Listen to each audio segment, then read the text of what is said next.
Good evening. Welcome. Thank you guys.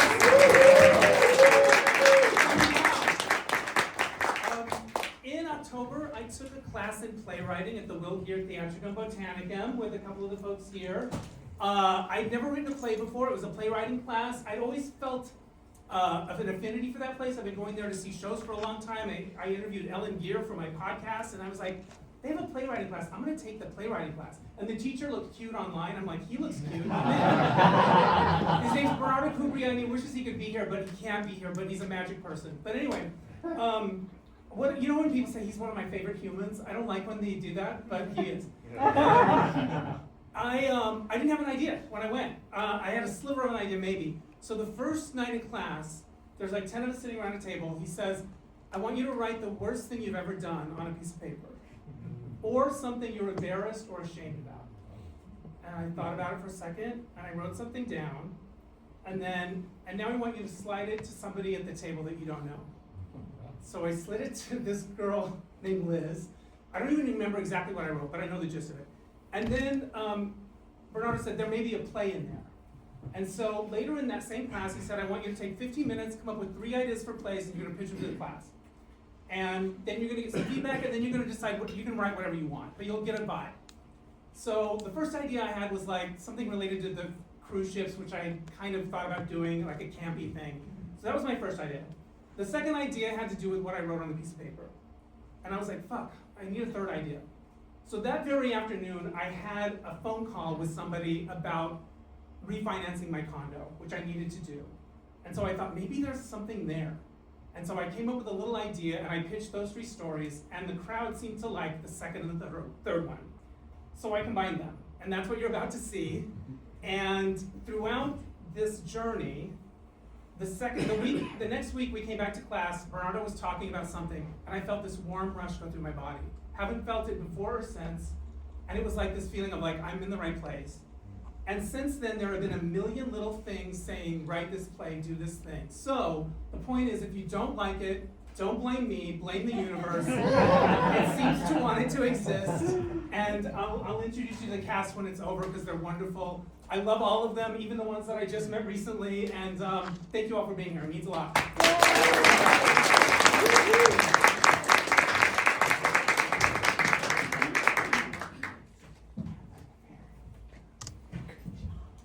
Trade-offs, a full-length play by Dennis Hensley.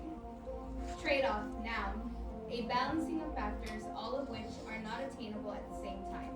A giving up of one thing in return for another. Merriam-Webster Dictionary. Scene 1, condominium complex in Los Angeles.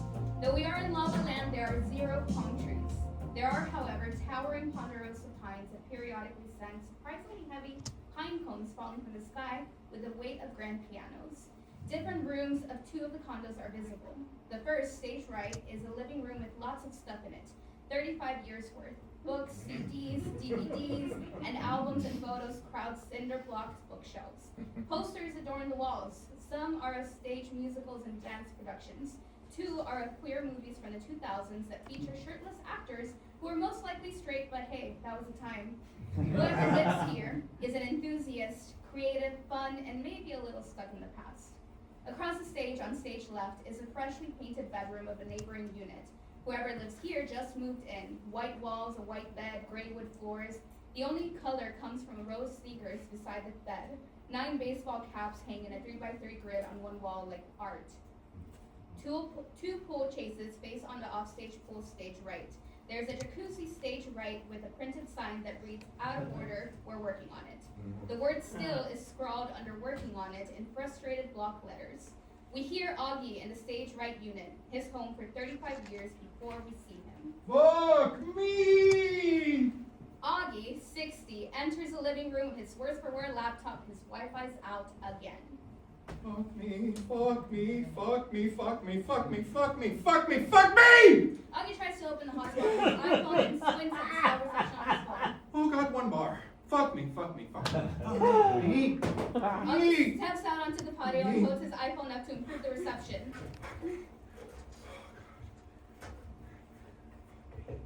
Mariano, 32, pops up on the patio beside his bedroom, looking like a superhero in an Under Armour compression shirt and tights. He's just been doing crunches, concealed behind a low fence, and is glistening with sweat.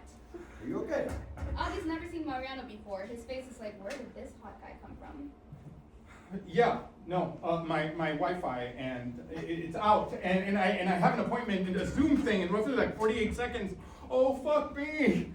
Oh, Can I use my Wi-Fi? It's the best available around here. I researched it.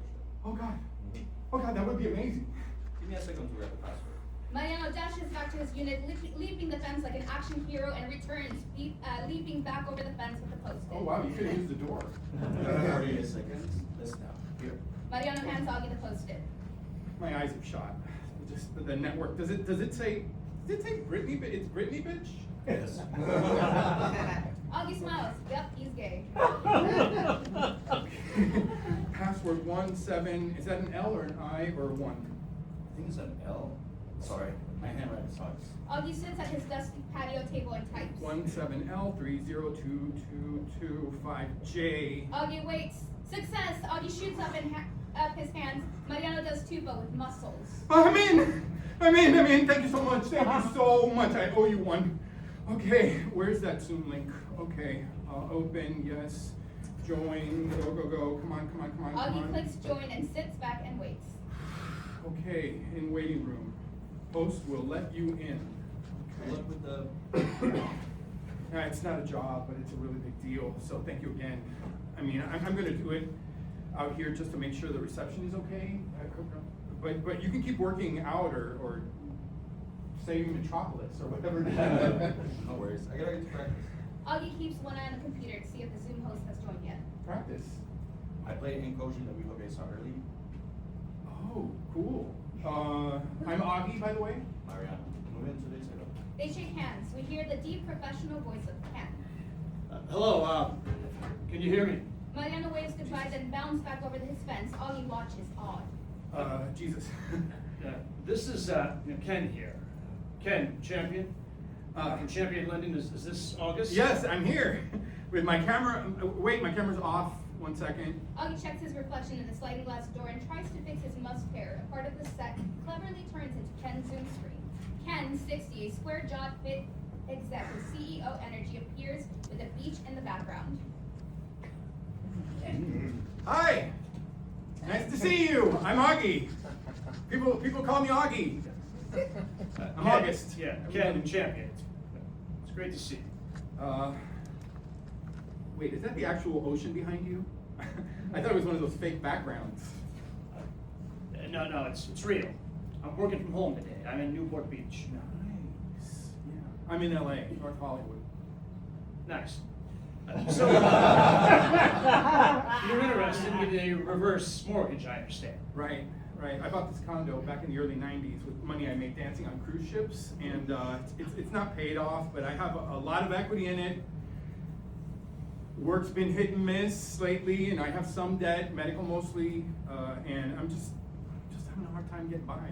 My neighbor said a reverse mortgage might be a good option for me. Do you know what a reverse mortgage is? Yes. No. Ish. A reverse mortgage is a type of loan that enables people, generally older. Oh, yeah, you can go ahead and say it. Yeah, go ahead, Ken. Old people. I'm an older American. As am I. We're about the same age. Augie decides to try and do a bit. I mean, I don't know if you noticed this, Ken, but literally everyone I know, everyone is getting older. It's nuts. Yes.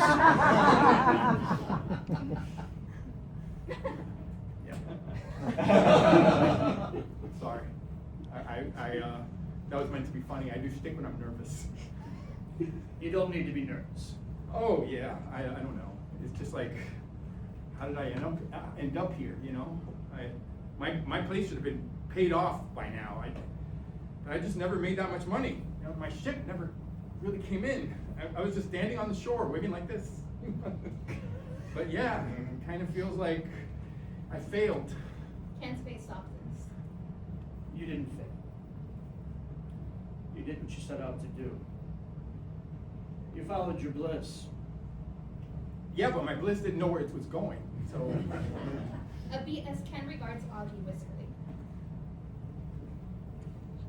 You don't know who I am, do you? No, but my neighbor Tina just referred me to your website. And Ken Champion doesn't ring a bell. What about Kenny? Kenny Champion? Kenny Champion? Holy shit! Kenny Champion from my speech and debate days. Our schools used to compete every fucking meet. Yeah, you were my arch nemesis.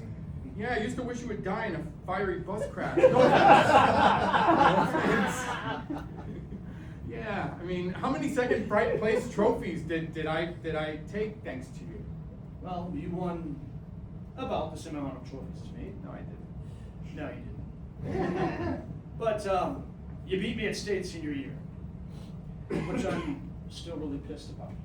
Yeah, well, and I have the trophy right here. Augie pretends to reach for the trophy. Yeah, and now we're talking about old people mortgages. This is so surreal. I'm kind of hear about you from time to time. Sure. In LA, directing and choreographing. So when I said you're not a failure, Wait, have we seen each other since high school? I don't think so. Oh. Tell me if you remember this or if I dreamed it. Because I feel like I saw you once in high school at like a Madonna concert. The first one, the Virgin Tour, and you were with your girlfriend who was also like on the speech team. Alyssa Barnes. Right. She did that oratory about bulimia, and she always won because at the end of her speech she'd be like, ugh. That lost little girl was me. Bam! First place! Alyssa's dead now. Oh my god, I'm sorry. Bus crash. Ken looks great. Augie is stunned. Just kidding. I have no idea what happened to Alyssa.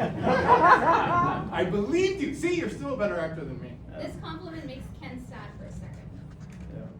Well, wait a minute. Champion Molding, Kenny Champion. Is this your family's company? It's my company. I built it from the ground up. Oh, of course. Wow, the website listed all these branches. 7. So impressive.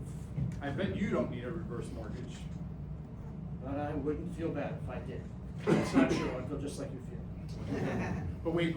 If you're the big boss, why are you doing a new client consultation? Don't you have like minions for that? I have minions up the ass. But I happened to see your name on the whiteboard when I was in the Sherman Oaks office, and I thought, well, how many August, Julys can there be in one? So I told the team I was going to take this one myself. Kind of like that show Undercover Boss where the guy who owns Walmart works the register for like a few hours and realizes he needs to stop being such a rich asshole. It's exactly like that. I'm sorry. I'm just really pissed off at rich people right now. I think they've let America down. But I'm sure you're great. Okay, I'm sorry. I'm just gonna shut up now and let you talk for a while. A beat while they process the unlikeliness of this reunion. Well, even though we were competing, I admired you. You were funnier than me, which is why I always picked, the more dramatic pieces. Oh yeah, and you were so good. You're so good. You did Equus and people would literally get goosebumps, and you always look so cool with your perfectly feathered hair, your velour shirt, and the Angel's Flight disco track. Ken blushes a little. He likes being flirted with. Our speech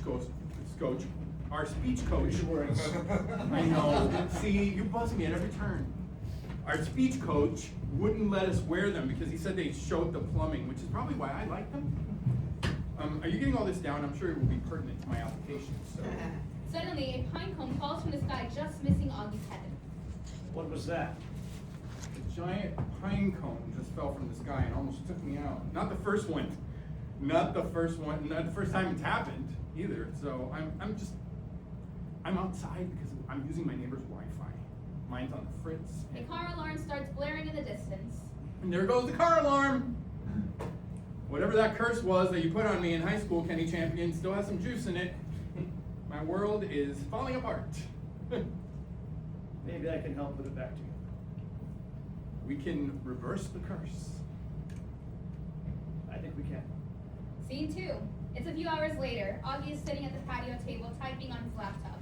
Mariano enters, fresh from soccer practice. Hey, it's you. You're a real person. I thought you were some just AI superhero I dreamed up who showed up to save the day. Lycra Man. Real, except for the suits. Sorry, accident. Yeah. I'm still in your Wi-Fi. I hope that's okay. I'm trying to track down all this info I need. I'm trying to refinance my condo. It's the only way I can afford to stay here. That's what the Zoom was about. So how did it go? Good, but weird. I was randomly referred to this one company, Champion Lending, and it turns out the guy who owns it, I knew him in high school. That should help you, right? I don't know. We didn't really know each other. We went to different schools and competed against each other in speech and drama tournaments. He was like my arch rival. And looking back, I totally had a crush on him, but I wouldn't have admitted it then, even to myself. So he looks like a man who can afford a trainer and the best moisturizer. Maybe it's meant to be. Augie lets out an odd laugh. I don't know. It's just the other night I was trying to say to a friend that I feel like I don't have a destiny. Everyone has a destiny. Do they? There were times when I felt like I did, where my life would kind of meet me halfway, but I haven't felt that way in a long time. The comment hangs in the air for a beat. So, how long have you lived here at Peppermint Village? Forever. 35 years. I watched the OJ chase in this condo. Mariano looks at him like, Well, look, you really saved my ass today, and if there's anything I can ever do for you. Actually, there is something. I have an audition on camera, self-tape they call it, and I need somebody to run the camera and the other part. It's due tomorrow, and I've been putting it off because I'm nervous and I don't know what I'm doing. Oh, I can absolutely help you. Like, that's right up my alley. So you're an actor? Not really. I mean, I like to be. I did some plays back in school. This casting director came up, and after a soccer match, and the character I'm trying out for is a professional soccer player from Argentina, which is where I'm from. Wow, maybe destiny's a thing after all.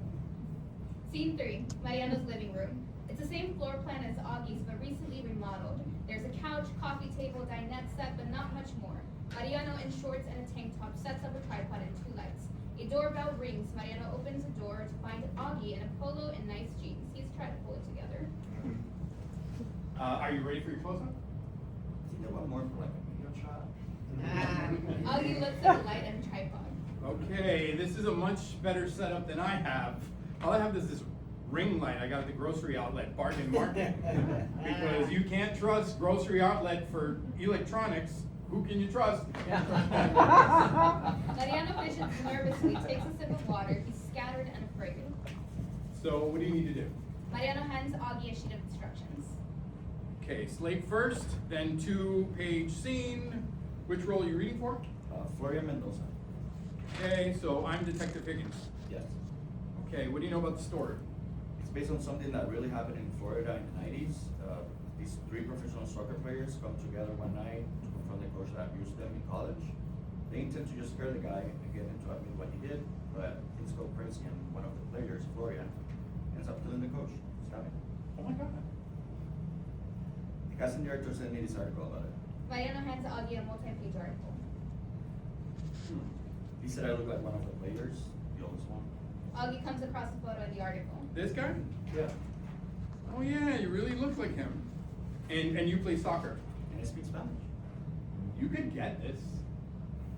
Don't say that. It's such a long shot. Well, you said you acted a little before. Growing up, I did some plays and goofy YouTube videos. I loved it, but that was so long time ago. Hey, maybe it's too late to even try. Look, listen to me. It's only too late if you believe it's too late. Okay, then let's do it. Okay, now, where do you want to be? This wall is good, right? Yeah.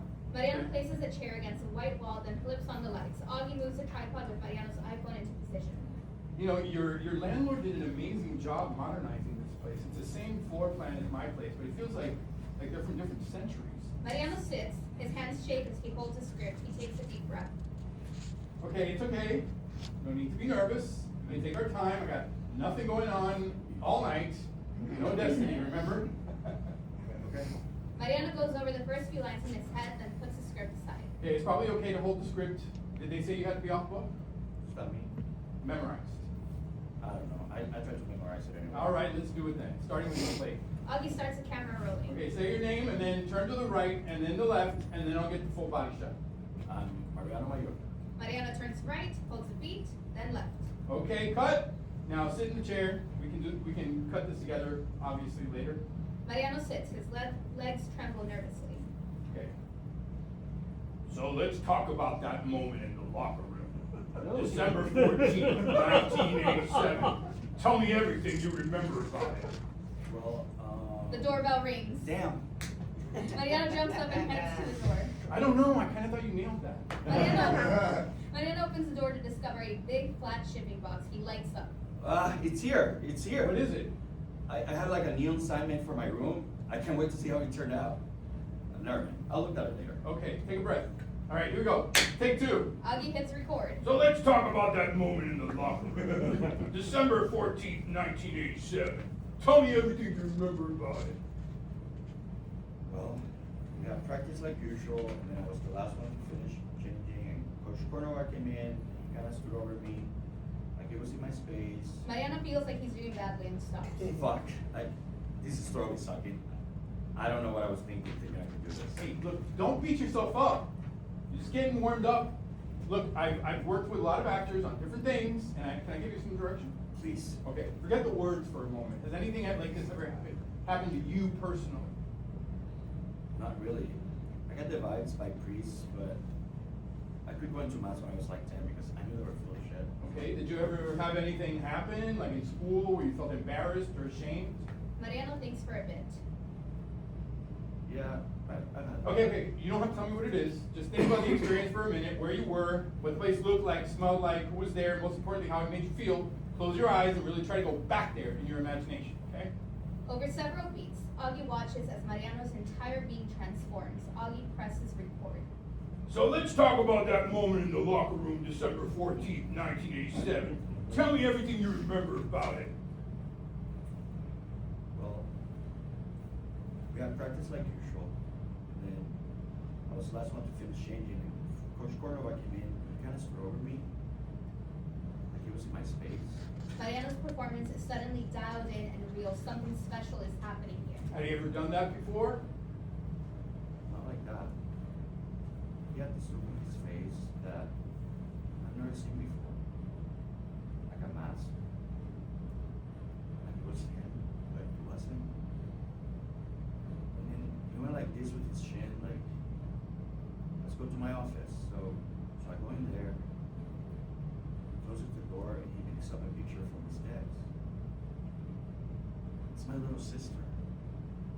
She's 14 and she goes to a special school because she has some challenges. And I was like, why do you have this? And he said, when I really believe in a player, I like to learn as much about them as possible. And then what happened? I was staring at the picture trying to think if it was a picture I took. I've never seen it before. And he kind of made this sound like, when I looked up, his penis was out. And then what? I did what he wanted me to do. Mariano's eyes well. Augie stops the camera. Fuck me! That was amazing! It takes Mariano a beat to take it off. Are you okay? That was a lot. How did it feel? Honestly, amazing. Well, I think you should submit that one. It was really strong. Okay, I trust you. Do you need to keep help with the editing? I'm decent on iMovie. Nah, I have Final Cut problem. This surprises Augie. Augie heads to the door. Okay, well, you'll have to let me know what happens with it. Thank you so much for your help. If I get this job, I'm really going to enjoy it. It was my pleasure. It really was. Good night. Augie exits. Mariano closes the door and wipes his eyes, surprised and exhilarated by what just came out of him. Blackout. Scene 4. Augie tries to straighten up his cluttered living room. He has too much stuff, and it's a reflection of all the wrong decisions he's made in his life. The doorbell rings. Augie opens the door to find Danica, 40s, a one-time goth chick trying to pull off business casual. Hi, Hi, Danica. and you're right on time. I like that. I like that. Augie already feels like he's being way too busy. I'm Augie. Welcome. Would you like something to drink? I have water and Coke Zero. Oh, I'm fine, thanks. So, so what exactly happens in this appraisal? I basically just walk through the unit, all the rooms, take notes and pictures, and make sure you have the state mandated items like, smoke detectors and stuff. And then you come up with an amount that you think is worth. That's right. And the higher you go, the better it is for me, right? Yes. Should have made some cookies. Danica chuckles politely. Actually, I did bake some cookies. Augie retrieves a plate of cookies. Danica puts one in her mouth, then starts taking pictures on her phone. She notices the show busy posters. Ah, are you in the business? Yes. These are all projects I worked on in one capacity or another. I started off as a performer, but then got into choreographing and directing. Ah, that's really cool. I worked as a makeup artist for 20 years. Mostly sci-fi, horror, creature stuff. Where are your smoke detectors? Oh, there's one here in the hall, and the other one's in my bedroom. Danica goes down the hall and takes more photos. Augie straightens a crooked poster. Why did you stop doing the makeup, if I may ask? Yeah, well, it just kept getting harder and harder to get work. I could see the writing on the wall, so I committed show business suicide. And now I do this. I think I missed the writing on the wall. Where was it? Danica's chewing and doesn't respond. God. There's something about this whole process that makes me feel like such a fuck up. Screw it, I'm having. Augie shoves a cookie in his mouth. Listen, you're not a fuck up. Here's the way I think of it. You worked for your house for 30 odd years, right? Let it work for you for a while. That's a nice way to think about it. Thank you. Do you miss doing the makeup stuff? Every day. Last thing, I need to see your water heater. Make sure it's strapped down. It's in the garage. Follow me. Augie leads Danica outside and down the sidewalk outside of Mariano's bedroom. The strap requirement, that's in case of an earthquake, right? Right. Remember when everyone in LA was obsessed with the big one and when's the big one gonna come? No one talks about the big one anymore, and the big one must be pissed, right? Like it's been eclipsed by all the other disasters in the world. Maybe it's just biding its time, waiting to strike. Augie and Danica hear groans of a man getting fucked coming out of Mariano's unit. Hey, The groans get louder and more intense. he's a very good massage therapist. The groans turn into words from Mariano's bottom, voiced by the actor who plays Ken. No, that's it. Fuck me. Yeah, harder. Keep fucking me. Fuck yeah, I'm getting close. I'm gonna fucking flood you. Augie chuckles nervously. Danica pretends to analyze something on her clipboard. It's a very specialized kind of massage. You want it? Beg for it. Give it to me. I want all of it. Just fucking do it. Fuck! Oh! Oh! Oh!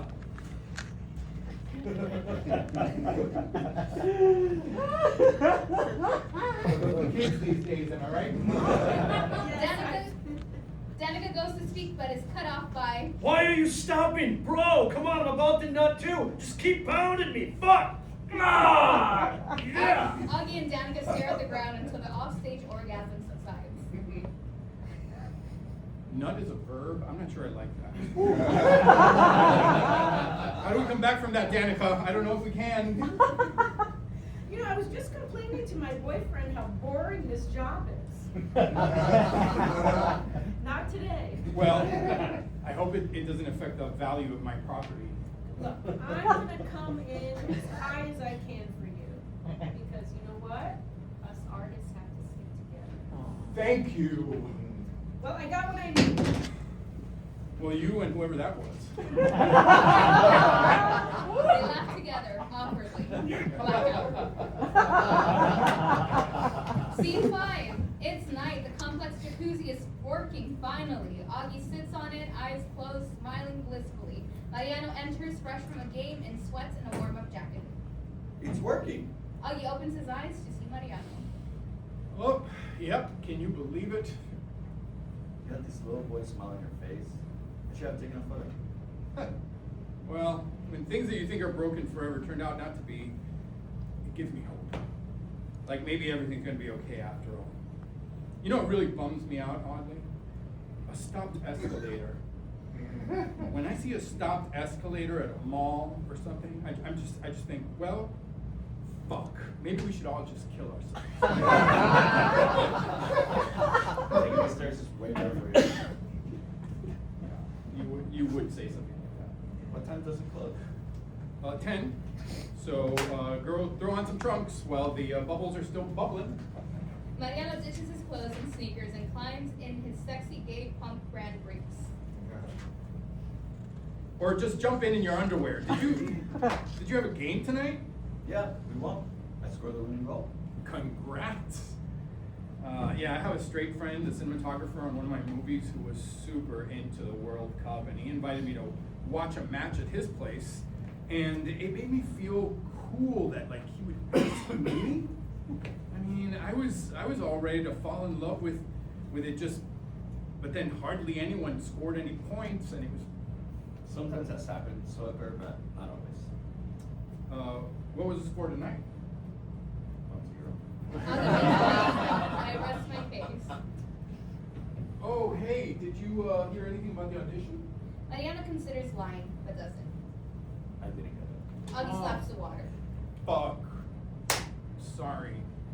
I went with someone with more credits, which, you know, I get it. It sucks. It's okay.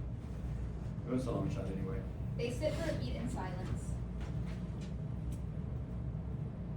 Can I talk to you about something else? It's a little awkward. This morning I had this appraiser woman over here assessing my condo for this loan, and I'm trying to get. We could hear that you had company. Mariano's face flushes with embarrassment. Oh, fuck. I'm so sorry. Oh my god. My AC isn't working, so I opened the window when I was sitting up and then forgot to close it. Oh my god. How much did you hear? Just the ending, which was pretty much. Okay, it packed a punch. Do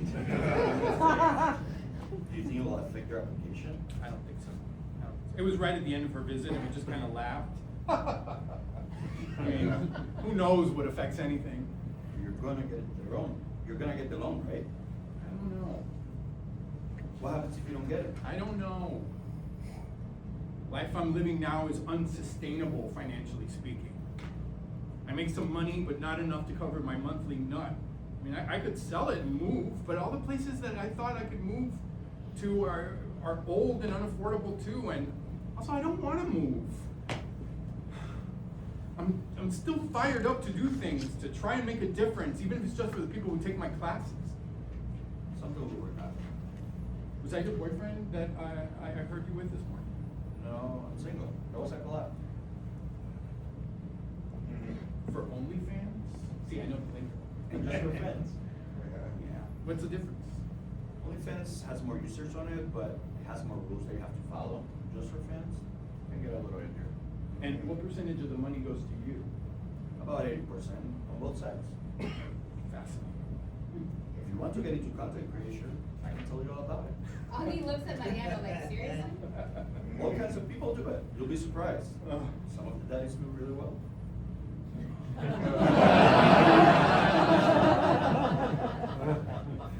My friend Craig, he has this theory that there are 5 phases in a gay man's life. Chicken, twink, 32, daddy, and troll. And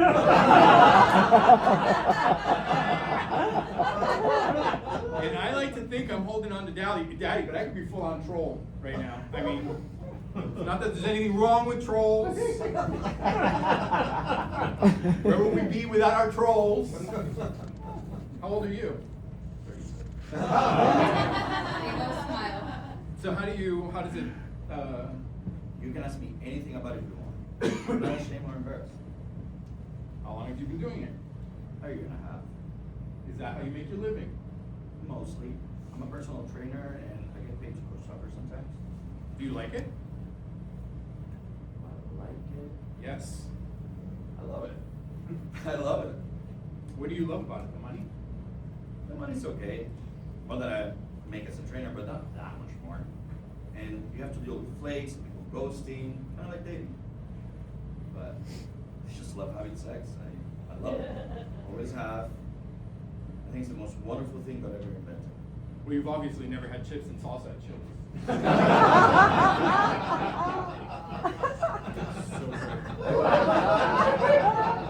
I subscribe to some fan pages and they can be hot, but I kind of miss the scenarios in the old porn movies like, okay, Chip, if you want to be part of our cycling club, you have to fuck all of us in this barn. I can appreciate that. But you know what part of OnlyFans videos I love? Like a lot of times when it's a two-person scene, the guys will start on the opposite sides of the bed, still in their underwear. And then they meet on the bed, on their knees, and before they start kissing, they like smile. And they take each other in. I love it because they're like on the same page, like, hi, you're so hot, you're so hot. We're about to fuck. I know. How awesome is that? And the answer, not always, but usually, it's really fucking awesome. Well, see, I think that attitude is so great. I'm kind of in awe of it because, for me, sex has been always more like fraught. Like I've never had my world rocked by it. Just never lost myself in it. Never enjoyed it that much, frankly. You know in movies when someone goes down on a guy and the guy's head goes back, it's like, oh my god, this is like the best thing that ever happened to me. That has not been my experience. So clearly, I'm a natural for content creation. Where do I sign up? Would you say you're asexual? I've met people like that. No, not at all. I have desire, and I get horny. I love masturbation and pornography, more than ever, actually, at 60, which is kind of a surprise, but I don't know. The word that best describes how I feel about myself in regards to sex is defective, stunted. You know what sentence I've never uttered? I had the best sex last night. Mariano scoots on the edge of the hot tub and sits with his feet dangling. I'm kind of surprised to hear you say that because I saw you dancing on your apartment the other night and you got moves. Oh God. You were so into it, and the way you move is so fluid, so sensual. Yeah, no, actually the move is this. You see, that's very sexy, my friend. Well, I have a pussycat doll that lives inside me named Bianca. And sometimes she just has to come out. But this would come up with guys. Like we'd meet at a club on the dance floor and we'd get back to their place and I had no confidence. My body wouldn't do what I wanted it to do and they'd be like, what happened to the slutty guy from the club? And my dancing was always like writing checks my ass couldn't catch. Sounds like you thought a lot about yourself. Too much, probably. Too much. In my work, I did a lot of gay projects. I was a professional gay, if you will, for a number of years. And yet I'm bad at the thing. So I admire people who are like good at it, who love it, who are free. I think it's awesome. There's so many messages out there saying that sex is bad, gay sex is bad, even more for your generation than mine. I just never believed it. You grew up religious. Mormon. And when I discovered masturbation as a teenager, I felt so guilty about it. So guilty. I felt like it was the only thing I was doing wrong. And then by the time I quit going to church and came out, AIDS was raging. Yes, but not in the first wave. In my head, I would use AIDS as a justification for why I wasn't getting it. I'd be like, oh, I would love to be getting freaky all over town, but AIDS. That's not the real reason. The real reason was I believed that I sucked at it and I was afraid of disappointing people, of disappointing myself.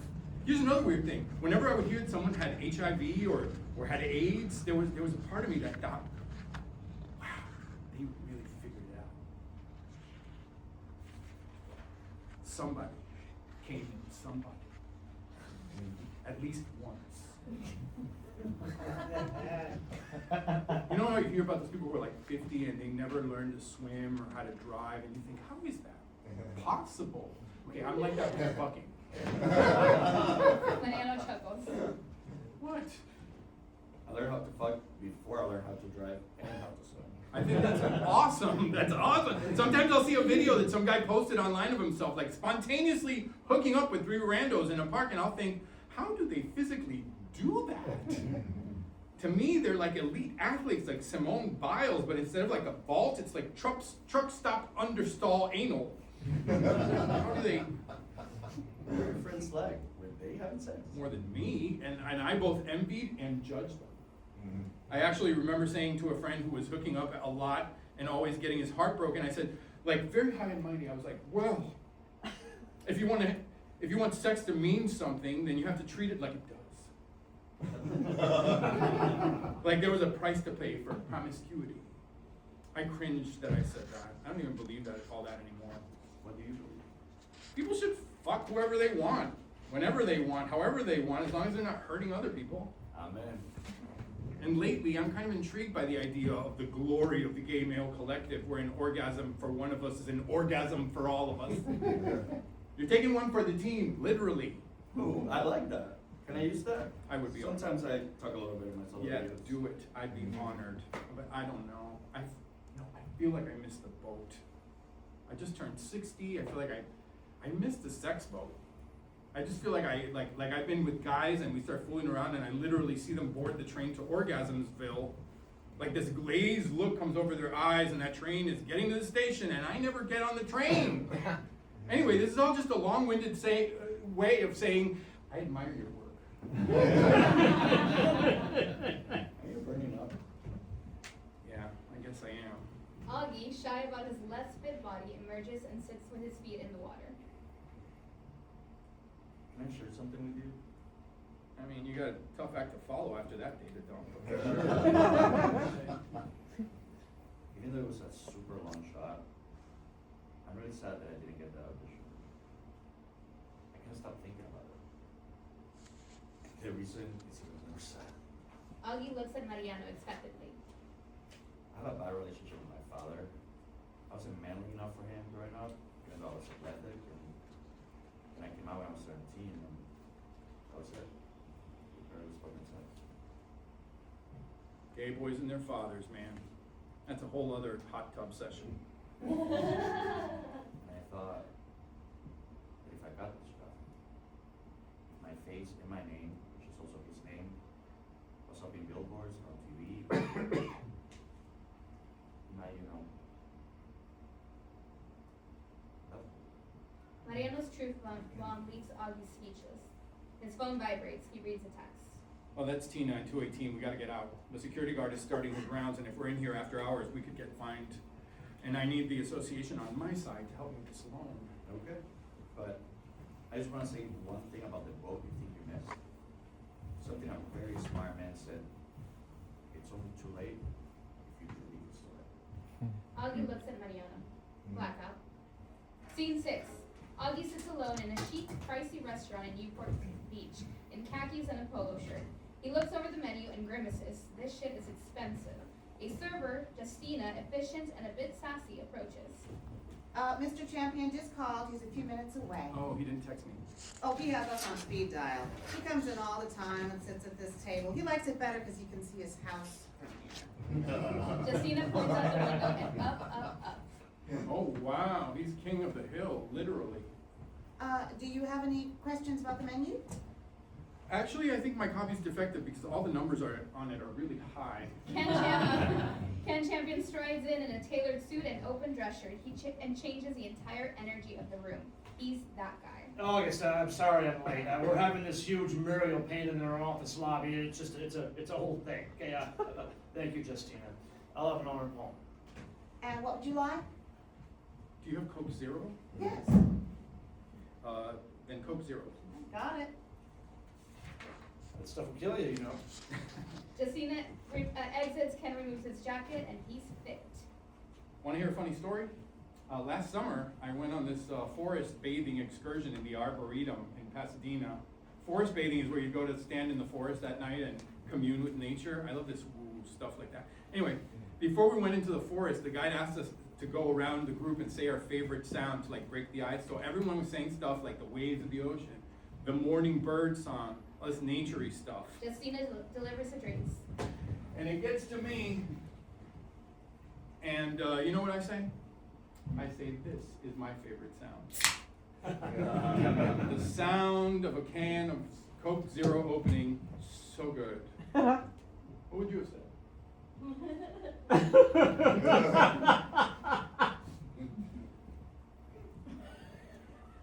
My oldest son, Ken Jr., he has this really unusual laugh. It's like a high-pitched chortle. It really delights me.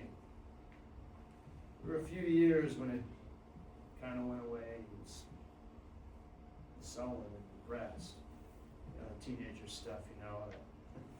Extended into college. But he's better now, and his chortle's back. That's my favorite sound. That's really sweet. What I was going to say, the sound of my Lamborghini when I really gun it. Yeah, maybe. Well, I don't have a Lamborghini anymore. Threw my back out trying to get in one time, and I thought, fuck this, and sold it. Probably a good call. Yeah, well, thank you for venturing past the orange curtain. Well, it's my pleasure. With all the documents you needed, it would have cost more to Xerox and FedEx than just to bring them to you. Augie pulls a giant folder of docs up from the booth. It lands on the table with a thud. The tax returns are on top. Ken flips through the tax return. Wow, you have a lot of 1099s. Well, I do a lot of different things. My steadiest source of income is the Jazz Over 40 classes I teach once a week, twice a week. Ken looks at a particular 1099. What's Gargoyle Entertainment Partners? Oh, I danced in a pharmaceutical commercial last year. You might have seen it. There's a guy on the golf course that sings, "I've got type 2 diabetes, but I'm still on the go." Was that you? No, it was one of the dancing golf buddies. I auditioned for the main guy, but I didn't get it. I like to think it was because I don't have type 2 diabetes. Yet. Augie takes a swig of his beer. You know, you've done a lot of cool stuff, man. You should feel good about that. When I look at it all together, I kind of can't believe it, but then I also feel like it's kind of a cautionary tale, like, kids, this is why you should try to strangle your dreams in their sleep. You know that expression, failing off? Yeah, I know a guy who named his yacht that. Well, I feel like I've been succeeding down. Which is why we're here, I guess. Okay, have you decided what you want? You get whatever you want, I'm buying. Look, we're doing business together. I want to keep it. It's fine, it's fine. I have a credit here because they majorly screwed up on my catering that I made a few weeks ago, right? And I'll have my usual. Caesar salad with double salmon dressing on the side? Yep. Ooh, that sounds good. But single salmon is fine, and you can go ahead and toss my salad. I've been waiting for 40 years, did you say that?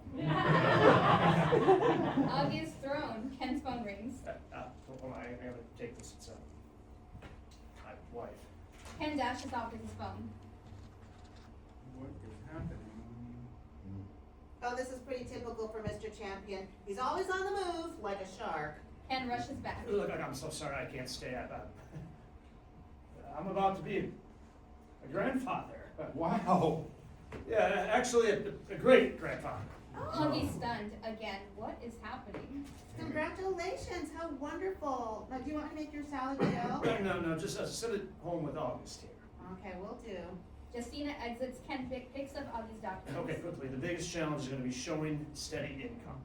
I make money, some money, like I do work. Right, I'm gonna hand this over to Suzanne in my Newport office, okay? So you'll be hearing from her soon, Okay, thank you. I mean, seriously, thank you. There's a moment when it feels like they might hug, but they don't. Go! And congratulations on the grandchild, the great one. Well, we'll see if they're great. Some of them are total assholes. I'm just kidding, not really. Ken dashes out, leaving Augie flummoxed. Scene 7. A rare rainy night in LA. In Augie's apartment, Mariano is helping Augie photograph and list some DVDs, movie posters, etc. for eBay. Augie leans a poster for The Gang's All Queer against the wall while Mariano photographs it. Pull away from the wall a little bit. It's catching a weird reflection. Augie adjusts the frame, Mariano snaps away. Got it. Next item. Augie switches out one poster for another. Missionary positions, a romance between two fresh-faced Mormon missionaries. Thank you for helping me with this stuff. I would not get this done on my own. No problem. When we finish this, I'll show you how to do the shipping, but you have to write the descriptions because I don't know if you look at my fan pages. I've perused them. But my writing sucks. I usually just write should I and count emojis. By the way, what is to die? I see it used online a lot, but I have no idea what it means. Sure. Alexa, what does the word to die mean when you see it online? Chudai is a slang word that comes from Hindi that means sexual intercourse. All right then. Mariano notices a photo of Augie with a group of tween girls in dance costumes. What is this photo from? Oh, I sometimes choreograph numbers for private parties like bar mitzvahs and weddings. I went to the seminar at the Actors Fund where they helped you figure out a way to take what you do as a creative person and market it to rich people because they're the only ones with any money. You do well at it. For a while, you know, my parents could see my resume and they'd be like, "Oh, let's get the Madonna guy to do Madison's Sweet 16," and half of the girls were named Madison, but these jobs have all dried up as I've gotten older. I guess they want the Britney guy now, and oh well, they're weird gigs anyway. Are the kids difficult? Oh, the kids are usually pretty fun. It's the parents and the other guests. It's just a weird vibe. I think you have to reach a certain level of income and wealth, and sort of like wealth becomes your entire personality. I used to think, I wish I was rich so I wouldn't have to think about money. But here's the thing, rich people think about money all the time! And they can never get enough of it! They're insatiable. They see the world through money-colored glasses, and let me tell you, those things weigh a ton. So they're not exactly dying to be in a thriller flash bomb. If I get rich, I don't think I'll change that much.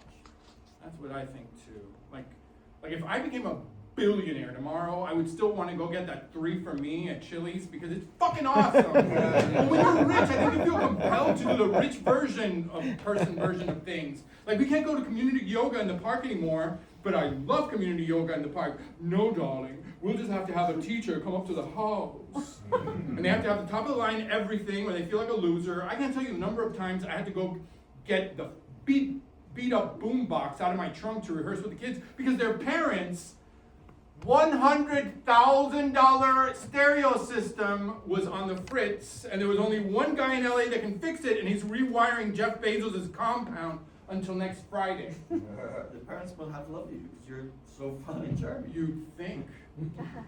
But only the only adults who ever treated me like a person at these things were the assistants. Everyone else had these weird walls up there. Like, I think wealth in America is corrupting. Maybe that's always been true, but now it's just like next level because the sums are so huge. The laws don't apply to rich people clearly, and the politicians need their money to keep their jobs, so they look the other way. And that's why I'm running to be your Miss America. There's a sudden urgent knock on the door. Showing up here so late. Augie opens the door to find Ken soaking wet and emotionally keyed up. Ken, did you call? I mean, I didn't. No, I didn't call, I just came out. There's something I'd like to talk to you about. Uh-oh. Okay. This is my neighbor, Mariano. Mariano, this is Ken Champion, the loan officer I told you about. Mariano offers his hand to shake Ken's. Ken, thrown by Mariano's hotness and muscles, shakes it vigorously like it's a competition. Mariano was just helping me list some stuff on eBay that I'm trying to sell. Mariano puts on his jacket, his tank top rides up, Ken notices, Augie notices, Ken notice. Give me up when you want to finish this. So that the cash can start rolling in. You never know. Mariano exits, Ken faces Augie. Oh, you're soaked. Let me take your jacket. Augie takes Ken's jacket. Do you want something to drink? No, I'm okay. Shall we sit? No, I think I want to stand for now. Is this about the loan? Did I get rejected because my income's all over No, the it's, place? it's not about the law. Okay. So, what happened was I'm having this huge mural painted in the lobby of our building. The artist is this grizzled old guy that my wife, he's from Turkey, my wife found him on Instagram. Arif is an incredible artist. Look at this. This is the lobby. Ken shows Augie some photos on his phone. Oh, wow, Yeah. it's beautiful. I love the way the image goes around the elevator. Yeah, right. It was 6:30 tonight, okay? The office was closed for the day, but Arif, he didn't leave. He said he was in the flow. My dinner meeting had just gotten canceled, so I didn't want to go home. So I asked Arif if I could watch him work for a while. So I did. For 2.5 hours. I watched him paint, and I thought about this. My life. And when he finally quit for the night, he took my hand and he said, "Thank you for this opportunity. It's been a dream come true." And he put away his materials with so much care. We walked to the elevator. We waved at each other. He had this twinkle in his eye. This big smile on his face. And when the elevator door closed behind him, I just lost it. I started sobbing. I couldn't stop. I cry at art all the time. I cried at Hot Tub Time Machine.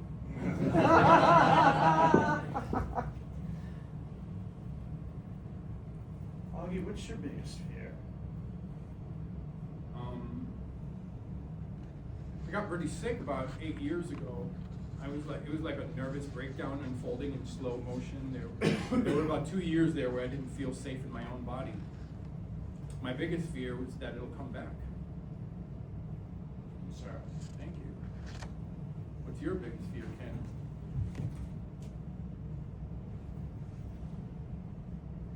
My biggest fear is if I died tomorrow, like in a car crash or whatever, I will not have pursued my dreams.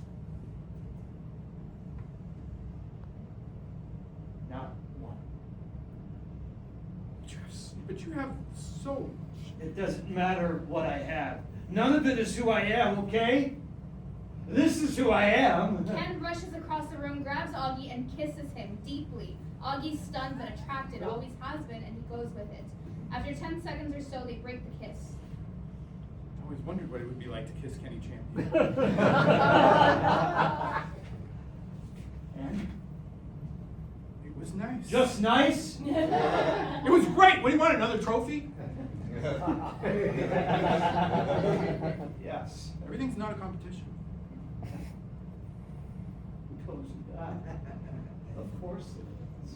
They resume kissing more intensely than before. Suddenly, there's a pounding on the door. Augie! Augie!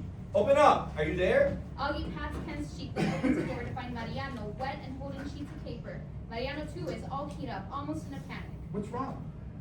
I just got a call from the casting director. They fired the original actor. They got weird about the nudity and sex stuff. They want me to come in tomorrow and do these 3 new scenes. Oh my God, that's amazing! Yes! Yeah, but can I talk to you outside? Sure. I'll be right back, and then we can discuss whatever that was.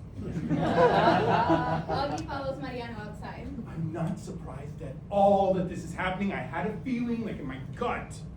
And I never have feelings like that. Look how much they want me to do. Mariano hands Augie the wet pages. Wow, this is a lot. So much. But they can't expect you to be off book in one night. You can hold the script and read it from it if you have to. Yeah, but that's... Mariano looks around for eavesdroppers. Here's it. I don't read good. I'm dyslexic. It's pretty bad. Like, the audition we did before, it took me hours to get to the point where you recorded. I had no idea. No, don't talk about it ever. Do you remember when we were doing the self-tape, and you told me to remember a time where I felt shame? I remember a moment from my freshman year in high school.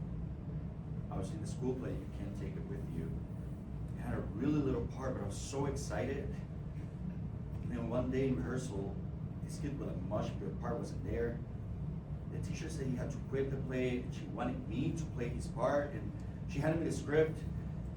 Any other kid would have been thrilled, but I was terrified because I just don't read good. I tried to do it, but I kept messing up, and the other kids started to laugh at me. God, I can still feel the heat coming up in my face when I think about it. Everyone's eyes were on me, and I could feel the tears coming up in my eyes. And I just dropped the script and ran out of the auditorium. And the worst part is, the teacher called my mom to come and get me, and my mom, who's always home, wasn't home. My dad answered, and he's the one who came and got me. He was such an asshole about it. It was all this stuff he hated about me in one awful moment. That day. That's what I was thinking during the self-tape. So sorry this happened to you. But this is good news. We can figure this out. I can help you. You really want this, right? Yeah. Okay. Okay, so this here's what we're gonna do.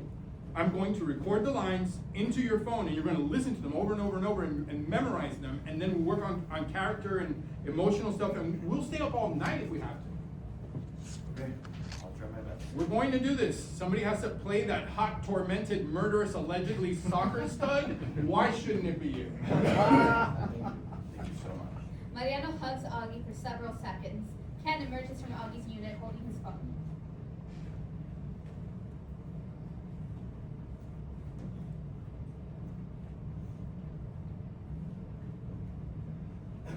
Augie, if this is a bad time, Give me just Augie rushes to Ken, who's still on edge. I'm sorry about that. Mariano has an emergency that he needs my help with. Hey, you know what I just did while you were talking with him? I booked myself on this crazy 2-week trek to Monte Picchu. Yeah, the jungles of Monte Picchu, man. I've always dreamed of going there, and if not now, then when, right? So fuck it. Good for you. Yeah. Machu Picchu's been on my dream board for years. Look, I kind of lost the thread here, so I'm just going to say the thing I'm thinking. Would you like to go out sometime, or would that be weird? Yes. Okay, I'll call you soon. And thank you for sharing what you shared with me earlier. It was beautiful. A small cloud of reality descends on Ken. Possibly a huge error in judgment. This throws Augie, but he doesn't have time to unpack it. Okay, I'll talk to you soon, all right? Drive safe. Good night, Alex. Augie, bewildered, watches Ken exit. When he turns back, Mariano's holding out his phone. Order whatever you want from Chili's. Oh my God, I just came. I'm fixed. I'm fixed. Augie takes Mariano's phone and follows him into Mariano's unit. Scene 8. The next morning in Mariano's living room, Augie, exhausted, reclines on a couch. The coffee table is a mess of script pages, coffee mugs, and Chili's packaging. Mariano calls out from his room. Do you think jeans, khakis, or like warm pants? Honestly, I think you could go in there in your full soccer getup.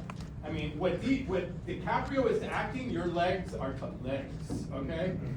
Sorry, that makes no sense. Okay, I'm delirious from lack of sleep. So yeah, Ken told me that thing about the mural in his office, and then he marched across the room and kissed me. It was so surprising and weird and hot. You into it? Oh yeah. He's kind of slick, like a politician, and he's got this Tom Cruise intensity that's kind of hot. I don't trust him. Yeah. Okay, he's also really handsome, always has been, and there's something sad about him. Mariano enters in his full soccer kit. It works. Oh shit, you look amazing! AI wishes. Are you sure I shouldn't wear like a serious actor outfit? I think people should be bold and just go for things because the world's ending anyway. Might as well take a big swing. Rock the shorts is what you should do. Mariano collects his script, water bottle, and earbuds and puts them in his bag. Augie and Mariano exit and walk across the courtyard to Augie's place. You know, you're gonna do great. Well, those last couple of run-throughs were extraordinary. Thank you for helping me. Whether I get it or not, it means all that you do. want to say whatever you felt. Well, I hate to break it to you, but I think you're an artist. I'm sorry. I want to do something for you. You don't have to do anything. I love doing this stuff. It reminds me why I picked this life for myself, the life that may or may not be sustainable. Mariano steps closer to Augie. Look, you'll do my thing, I'll help you with your thing. Mariano steps closer and looks Augie in the eyes. I want to be your front push. Handsome. The entire world stops spinning. Seconds go by.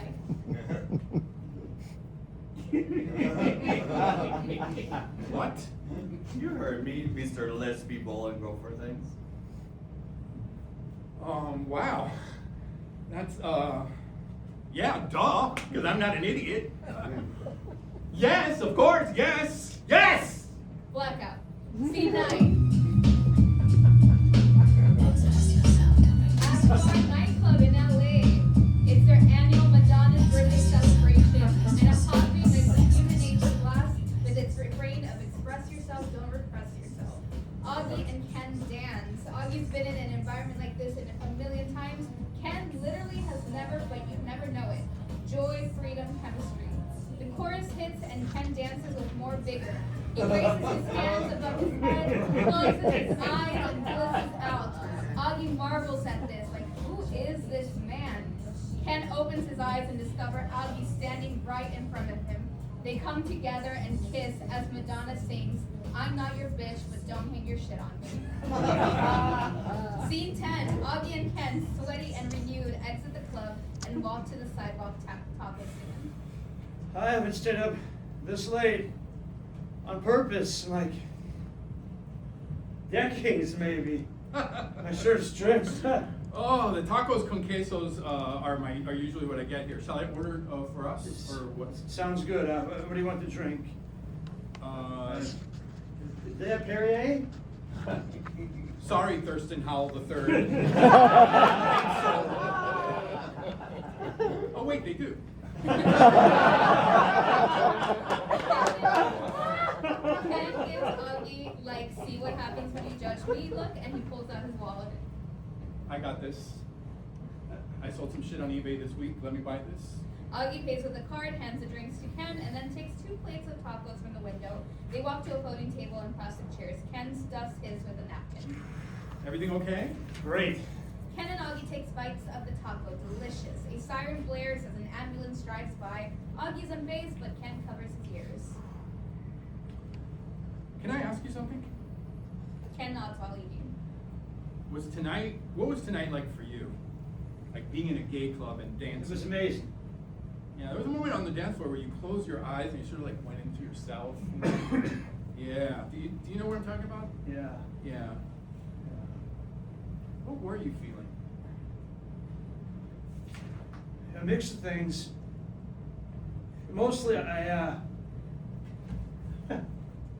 felt happy and youthful and free. But there was also this kind of, Sad part. yeah. When was the last time you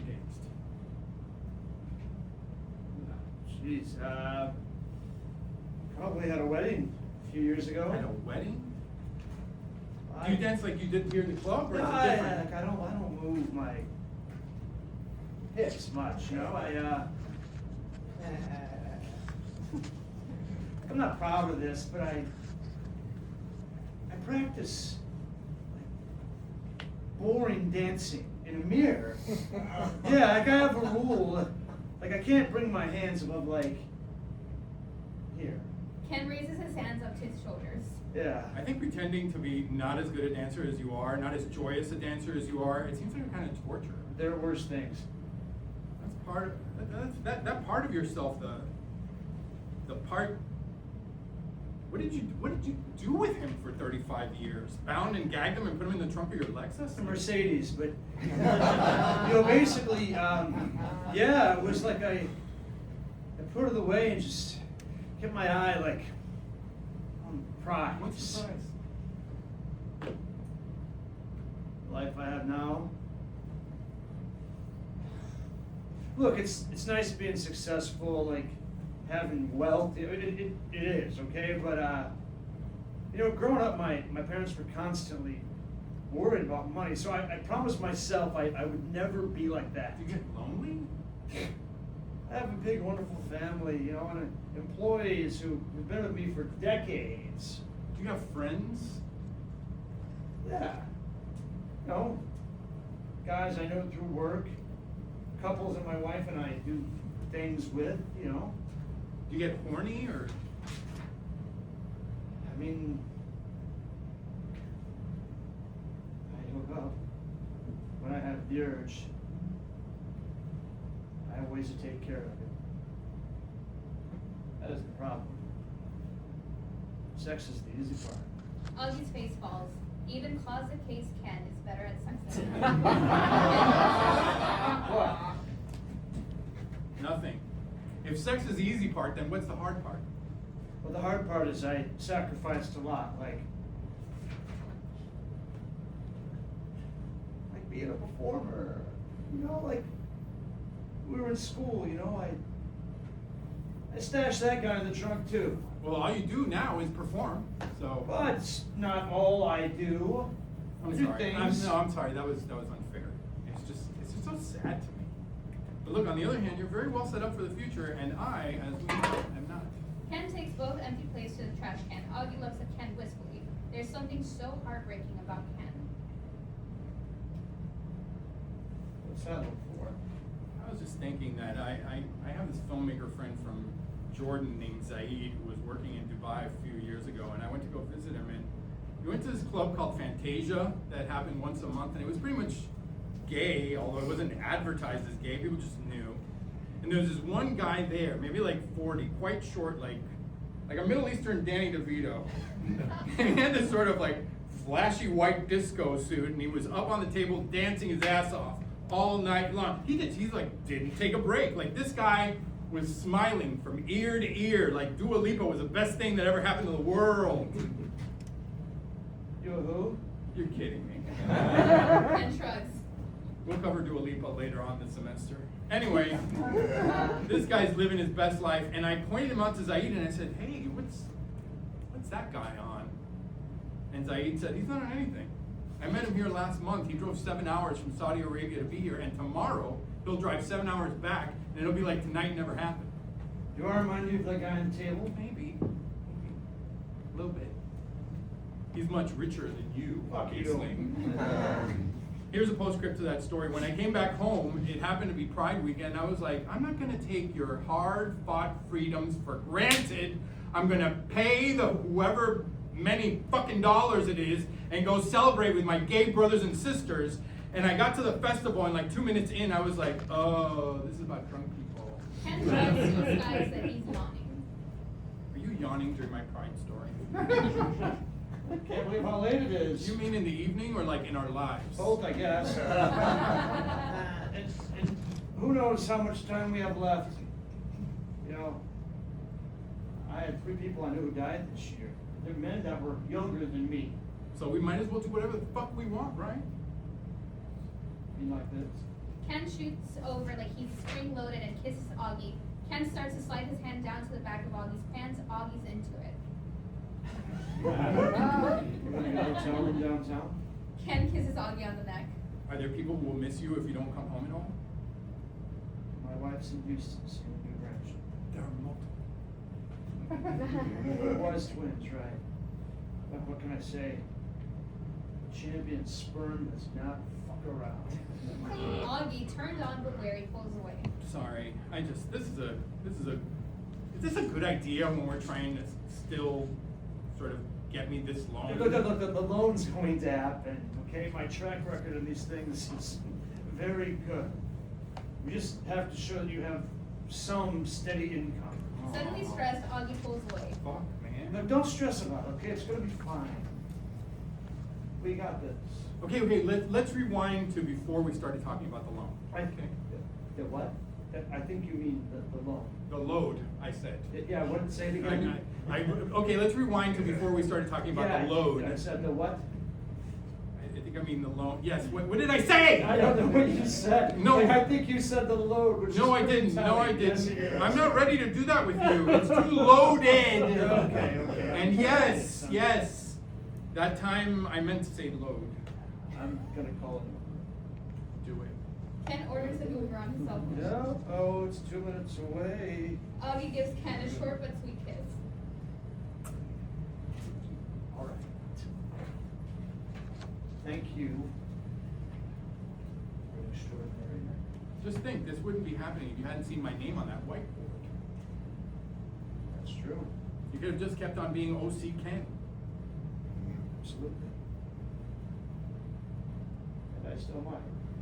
This last line throws Augie. Blackout. Scene 11. Augie is standing in Mariano's bedroom in a tank top and gym shorts. Mariano, dressed in a sexier version of the same, stands on the opposite side of the bed. Oh my god, are they going to do the OnlyFans thing? No. They regard each other for several seconds. This is weird. Zachary, have you ever worked with somebody who's never danced and they feel like they can dance? They're all in their head about it? Quite a lot, actually. Same thing. Augie pulls a folded sheet of paper from his pocket and hands it to Mariano. This is the stuff that I like to work on. That's these are the things that turn me on. Well, the idea of them turn me on, but in practice, Give me 1 second to read this. You know my brain switches to there as well. take all the time you need. The asterisks, those are things I've never done at all. You never had a guy come in your mouth, and you never come in a guy's mouth or ass. No. Thank you for not making a face. This is doable. This is totally doable. Thank you for making I love a list. this. Crying? Yes. Why do you think? A million reasons. Mariano's hushed but shifts into coach mode. Maybe you don't cry so much with my dick in your mouth. Mariano, his back to the audience, lowers his shorts and briefs and takes his dick out. Augie moves towards Mariano and kneels. Open your mouth and take it. I'm sorry. I have that dick when I'm coaching. That's my dick. Augie holds Mariano's shaft in one hand and takes his cock in his mouth. That's it. Now pull back that foreskin and lick that. Augie, realizing something, pulls off. I should have put an asterisk by foreskin. Augie goes back down. Now, I'm not going to come today because I have a collab in women droppers. I need to save them. There's no pressure to do it. Consider this a warm. I'm going to go deeper now. Open that gag reflex so you can dig the. What's on your list? Yeah. Yes, it was. It's okay. Take a breath. Augie gags and pulls off again. That's okay.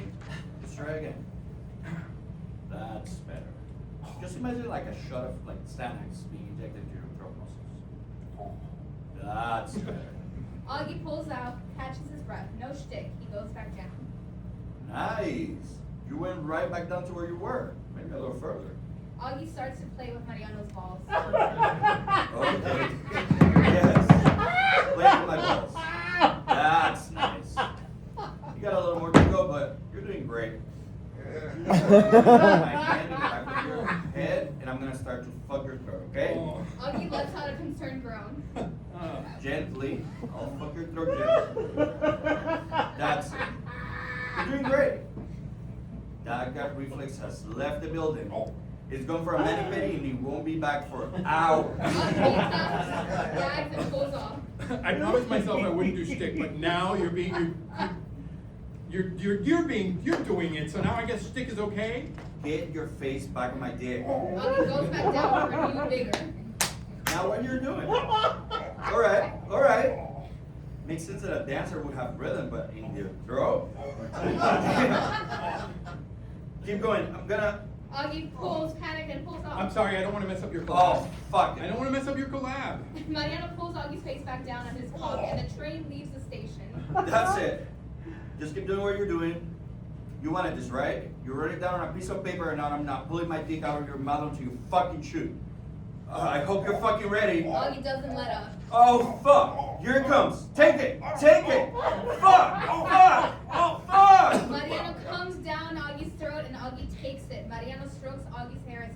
covers. Finally, Augie pulls off his balls back in. Augie pulls off and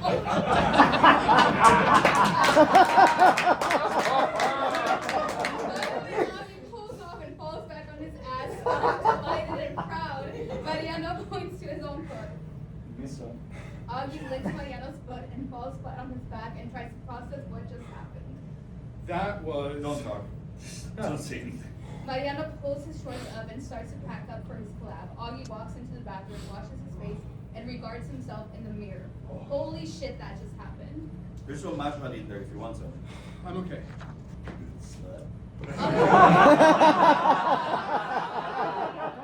Augie re-enters the bedroom. Mariano hands him a shopping bag that he prepped in advance. I get a gift back? They come with sentence and stuff. Mariano pulls a wrapped dildo out of the bag. Practice, practice, practice. Mariano goes to unplug his phone from the charger, sees there's a voicemail, and listens. Oh, this reminds me of when they give you free dental floss at the dentist, which I always say I'm gonna use, but I never do. No, but I'm gonna use this stuff, I promise. Mariano, stunned, holds his phone. What? I got it. I got the part. Blackout. Scene 12. Scenes 13 to 20 should feel like a stylized montage set to percolating electronic music and moving between these four scenarios. 1. Video messages to Augie from Ken in Peru. 2. Augie coaching Mariano on acting. 3. Call from Suzanne at Champion Lending. And 4. Mariano fuck coaching Augie. Scene 13. Ken records a video from a 5-star hotel in Cusco, Peru. Greetings from Peru and day one of my midlife crisis adventure. I know I promised we'd be done with the loan before I left, but getting the approval has taken longer than usual. You're a real problem child, Mr. July. Not really. Well, kinda. But we're gonna get this done, okay? Suzanne is going to be calling with some things we need.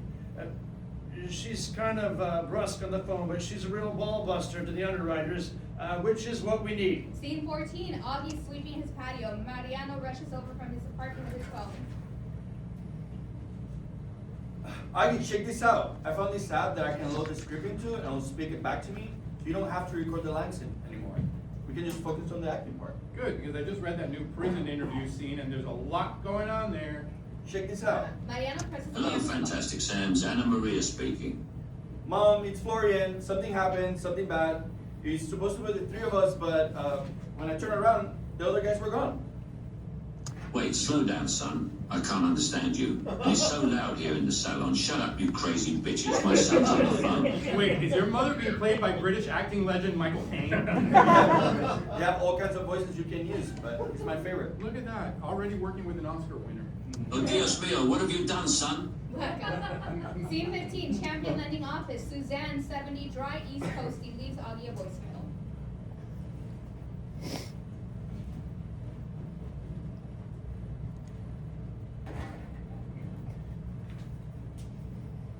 Hello, August. Suzanne here from Champion Lending. Question. You were a month and a half late paying your condo association fees in July 2015. The underwriter's asking why. So call me back ASAP with that explanation. Thank you. Scene 16,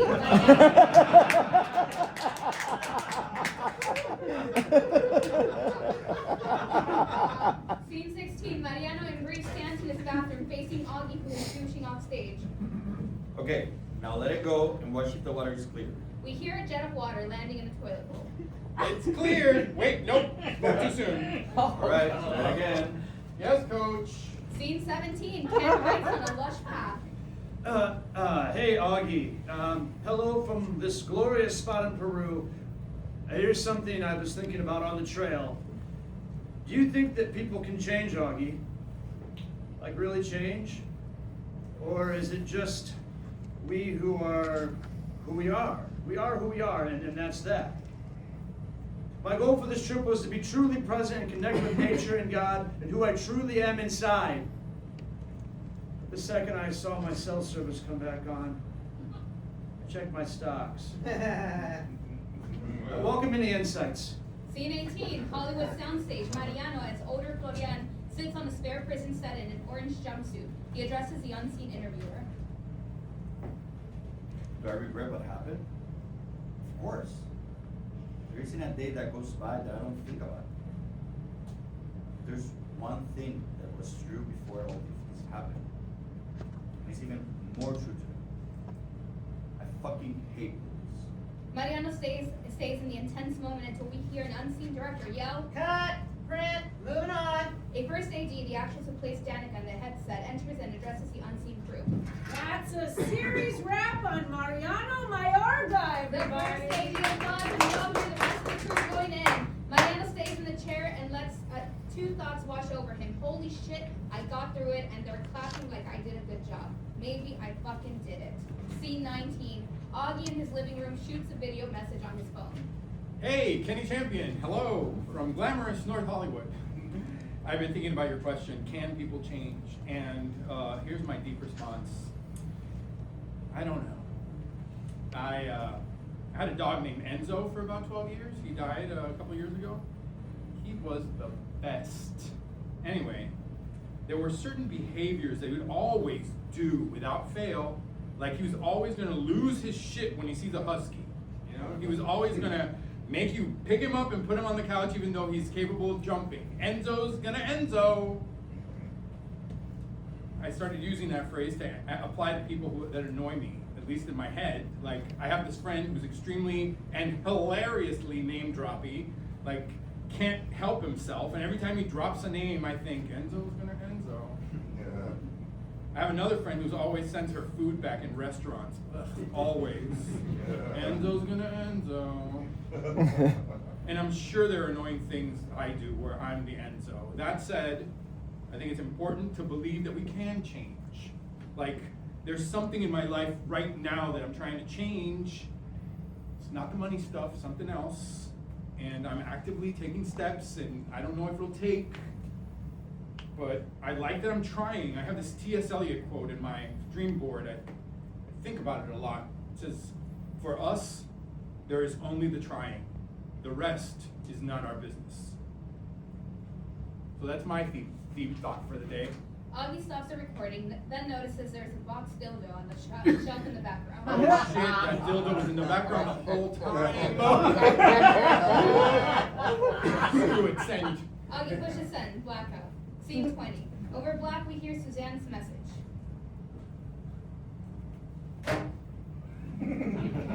You've reached Suzanne Barnes in Champion Lending. Leave a message.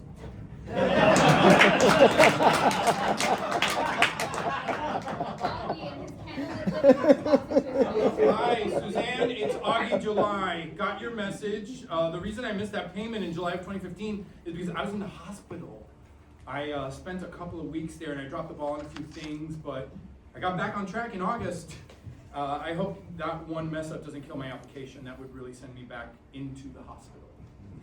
Kidding. Not really. Okay, I reached out to the condo association to get a letter explaining what happened to but the power's been out all afternoon, so I don't know when they're gonna get back to me. Stay tuned, and thank you. Augie hangs up. As if my voice sounds weird, it's, oh, and if my voice sounds weird, it's because I have a butt plug in my ass. Oh. The middle-sized one. Let's hear it for me. Scene 21. The power's out in Mariano's candlelit bedroom under the unilluminated fuck yeah sign. Augie is trying to sit on Mariano's dick and struggling. Oh, please tell me it's almost halfway in now. Okay, but it's not. Fuck, I guess there are worse ways to ride out a power outage. Still haven't gotten the full neon sign treatment, but that's okay. Just breathe. Keep breathing. So, what was the inspiration for the sign? One of my followers recommended that I say it too much, that I need to come up with something else to say, and I was like, I think I say it too much, bitch. I'll show you too much. I'm getting a sign made. Plus, I think it's a good attitude in life. Oh, fuckity fuck, fuckity fuck. How's it looking now? Okay, now it's about halfway. Fuck, damn it! Don't beat yourself up. Just gotta be patient. Okay, staying positive. I'm an ass half full kind of guy. I'll say you're an ass 5/8 full kind of guy. My gay prep doctor is going to be so happy about this. I've been boring him to tears for years. How does it feel now? I feel a little stuck. Have you used poppers before? Asterisk. but I'm gonna try. I'm not sober or anything, so. Without pulling out, Mariano grabs a bottle of poppers off the nightstand, unscrews the lid, and holds them up to Augie's face. Close one nostril with your finger and then take a big huff with the other nostril. Yes, coach. Augie takes a big hit. It sends him reeling. Whoa! It's so chemically. I didn't think it would be so chemical. Just give it a moment. Oh, you want some? No, I am sober. Oh, cool. I like sober people. They can be real with you. Do poppers really help people relax down there, or is it just something that poppers people made up to sell? Whoa. Augie slides.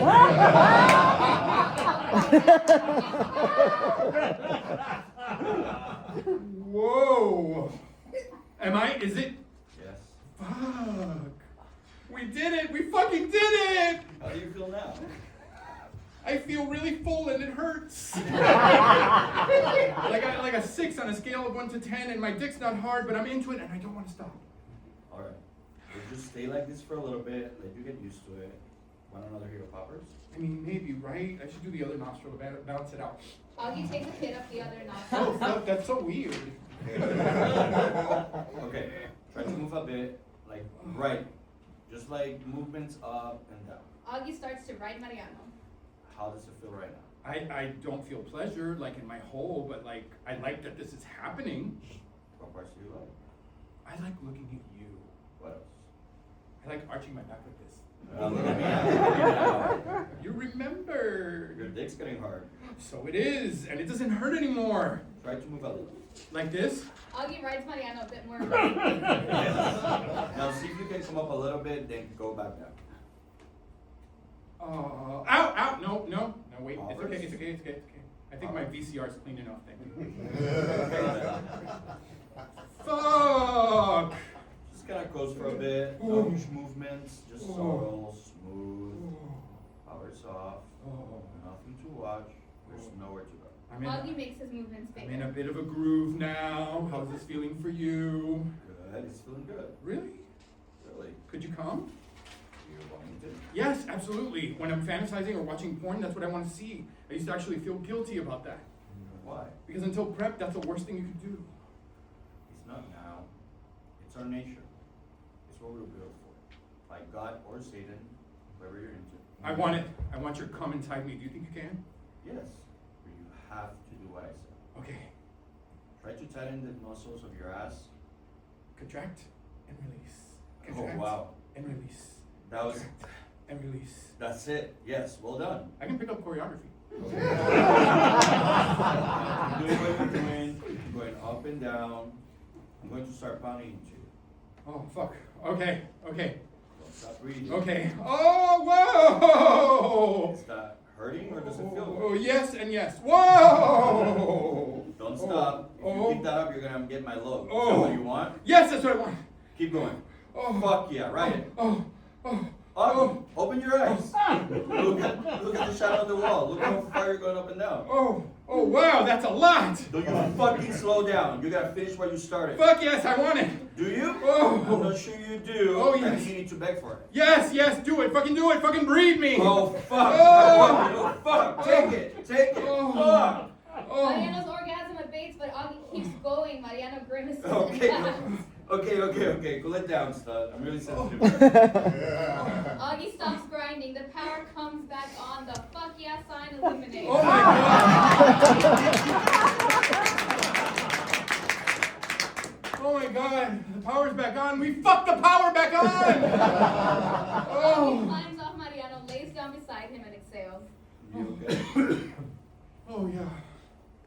Yeah, I have groceries after this, and after that I was just imagining myself in the checkout line at Ralph's with a sneaky little smile on my face, like I just got so royally fucked.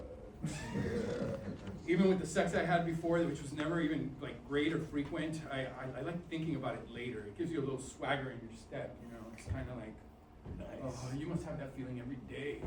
And it never gets old. Scene 21. Ken sends a video message from another part of the trail. Hello, Augie, from this otherworldly gorgeous place. Thank you so much for your insights.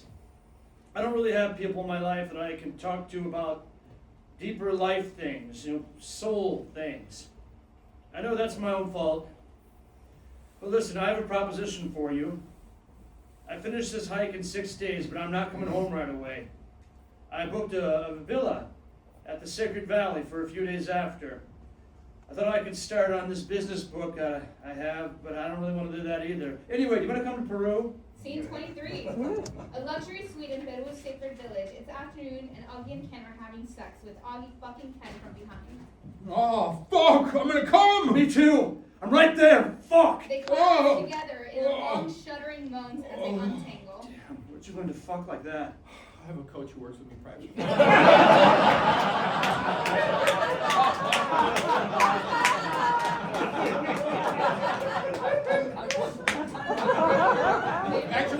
Actually, you were the impressive one. If I had just finished a 2-week hike, I would not be having sex with anyone. I've been wanting to do that for 45 years, or some version of that. I was low-key obsessed with you in high school, but back then when I was drawn to a guy, I just thought that meant I wanted to be their friend. I didn't realize, oh, I want to kiss them. Until I was in college and I started doing musicals. Of course. It was all this time, you know. What shows did you do? Well, the first one was Oklahoma. I was in the chorus, and me and this blonde guy named Adam Gregory were like the two dancer boys, so I was in love with him, and so much that like I ached.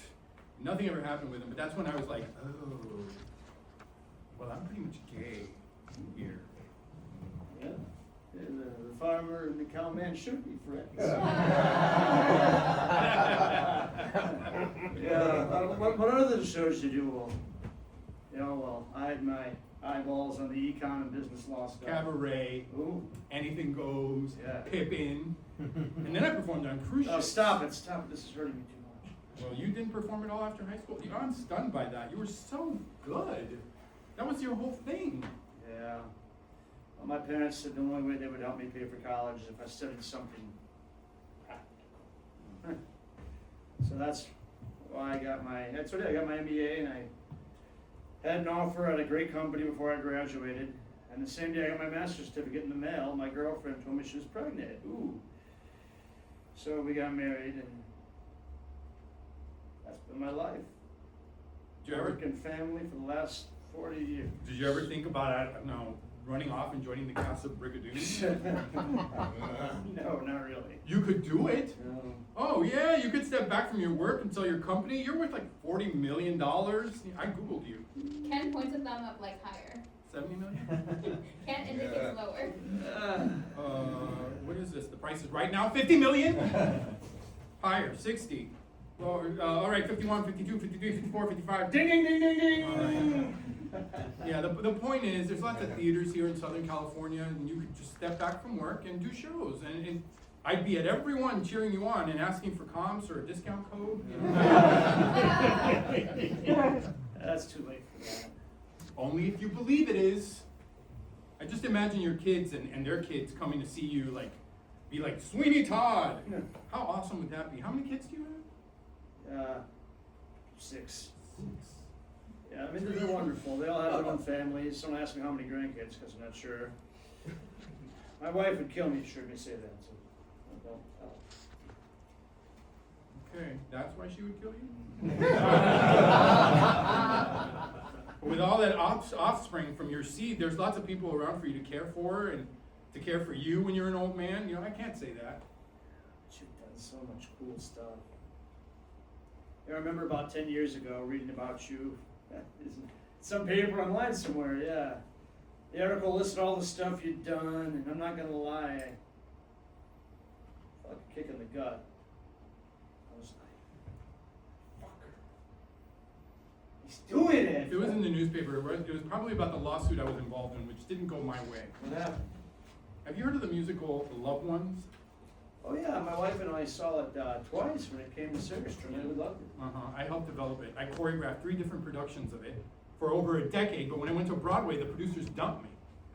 Did they do that? They did it. I sued, and I lost. Fuck, that doesn't seem right. Sorry. Next few years after that were rough, and I was embarrassed. I was broke. I had a hard time finding work. Privately, people would go like, "You go, girl," but no one would hire me. I think I was seen as a shit stirrer, which is so not me. But I had to stand up for myself. If I hadn't, I would have felt like a coward and something inside of me would have died. So I didn't work, and then the health problems started. It was a physical and mental craziness. I was a physical and mental wreck for like a couple of years. I'm sorry you went through all that. Thank you. And if you want to know what's crazy about the whole thing, I stood up for myself for the first time, really. And it went horribly. Couldn't have gone worse. And now, I stand up for myself. Go figure. The hotel phone rings, Ken answers. Hello? Yeah, that's perfect. Yeah, we'll be in the lobby at 8 a.m. Obrigado. Ken hangs up. Augie gets out of the bed and walks towards the bathroom. I'm so excited to go back to Monte Picchu tomorrow and share it with you. It's gonna be the closest I've ever felt to God.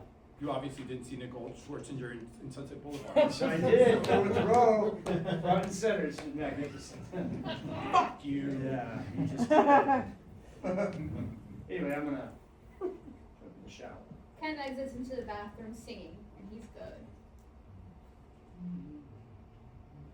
Oh, what a beautiful morning. I still got it. Oh, what a beautiful day. Oh, and he sings great too. Augie picks up his phone on the counter and sees urgent touch from Mariano. He calls Mariano, who answers in his living room. Hey, I just saw your text. What's up? Netflix found about the fan pages. Oh, shit. What do they want you to do? I don't know. What do you want to do? I don't know. I have an emergency meeting with them on Monday. They said I could bring my reps. I was so freaked out. I didn't know what they were talking about. I thought they meant like reps in the gym. I think they mean like agents and managers. I get it now, but I don't have any reps. Augie, could you be my rep? Augie looks towards the bathroom where Ken is still singing and thinks for a beat. What a beautiful day. Of course, of course. I'll get on the next flight that I can. I'm sorry. I'm messing up your dream, kid. Don't worry, it's gonna be okay. Okay. Thank you. You're welcome. I'll see you soon. Okay, bye. They both hang up. Lights out on Mariano. Ken enters the bathroom with a towel around his waist. I have to go back home, like today.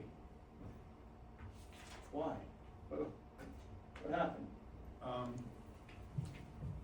You know that neighbor that you met, Mariano? Yeah. He just shot a role in a Netflix miniseries, huge break for him, and I coached him on his acting, and I'm really invested in him, I guess, in his dream. Okay. You know? And then Netflix just found out that he's a content creator on OnlyFans. Like he jacks off on camera? Yes, and he has sex, gay sex, with different partners, sometimes more than one. According to the site, he's in the top 1% of creators, but I think that they say that about everybody. So what does that have to do with you? Well, Netflix called him for an emergency meeting, and he wants me to go with him as his manager. Are you his manager? No, but I'm the closest thing he's got. Augie unplugs his phone charger. Ken snatches the charger away from him. You're actually going to go. Yeah, I have to. You have to. Yeah. You actually think you can make a difference? Netflix is a giant global corporation. They're gonna do whatever they wanna do and get away with it. They always do. Maybe, but I have to be there for him. Augie pulls out his suitcase and starts to pack. Just let me get this straight. You're gonna give up your chance to see Monte Picchu, which you've admittedly dreamed about, to go help your slutty friend get out of a situation that he probably shouldn't have been in the first place. Augie winces at Ken's duration. Yes, that's what I want to do. Blackout. Scene 24, Cusco, Peru Airport. Augie, with his bag, stands at a self-service kiosk and pushes buttons. Shit, $150 for the change fee? Fuck you. Augie pulls 6 credit cards out of his wallet and holds them up like Poker Man.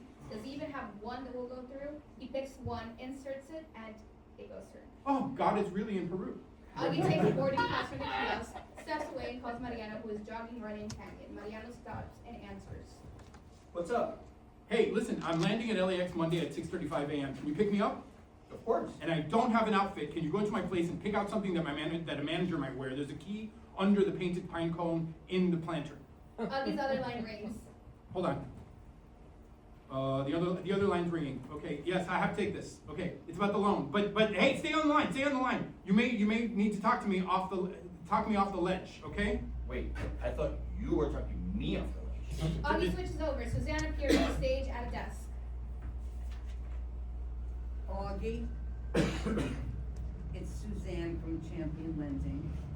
Suzanne! We actually speak instead of exchanging voicemails. I have news about the loan. Okay? It went through. It went through! You sounded so serious, I thought it hadn't gone through. I've been told I have resting bitch voice. It went through. It's happening? It's happening. A notary will be reaching out soon to have you sign the document. Oh, Suzanne, thank you. And tell Ken thank you too. I will. Can you make sure to do that? Because I really need him to know that I appreciate what you guys did for me. Lay it on thick, like that gratitude, you know, the gratitude, I mean, just a really... I will lay it on as thick as I can. Goodbye. Bye. And falls to his knees in relief. He switches lines on the phone. Oh, you still there? Yeah. You're still there. I got it! The loan went through. I don't have to figure out a whole other life for myself. I get to keep being this guy. Fuck yeah. Blackout. Scene 25. A posh office at Netflix. Colleen, a polished and ruthless high-level exec, ushers Mariano and Augie into the office and closes the door.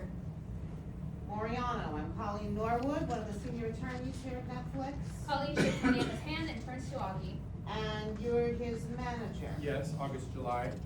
Hotter than July management. Or new. And we also have Ted on speakerphone from Aspen. Ted. Yes, Tech. Nice to talk to you, Mr. Sorandos. Hi, Mr. Sarandos. Remember when you showed up on set with the In-N-Out Burger truck after all our shirtless scenes were done? We talked about how awesome that was for the rest of the shoot. Colleen, can we get the reason why we're here? Moriano, we wanted to talk to you in person about the next steps and what should happen.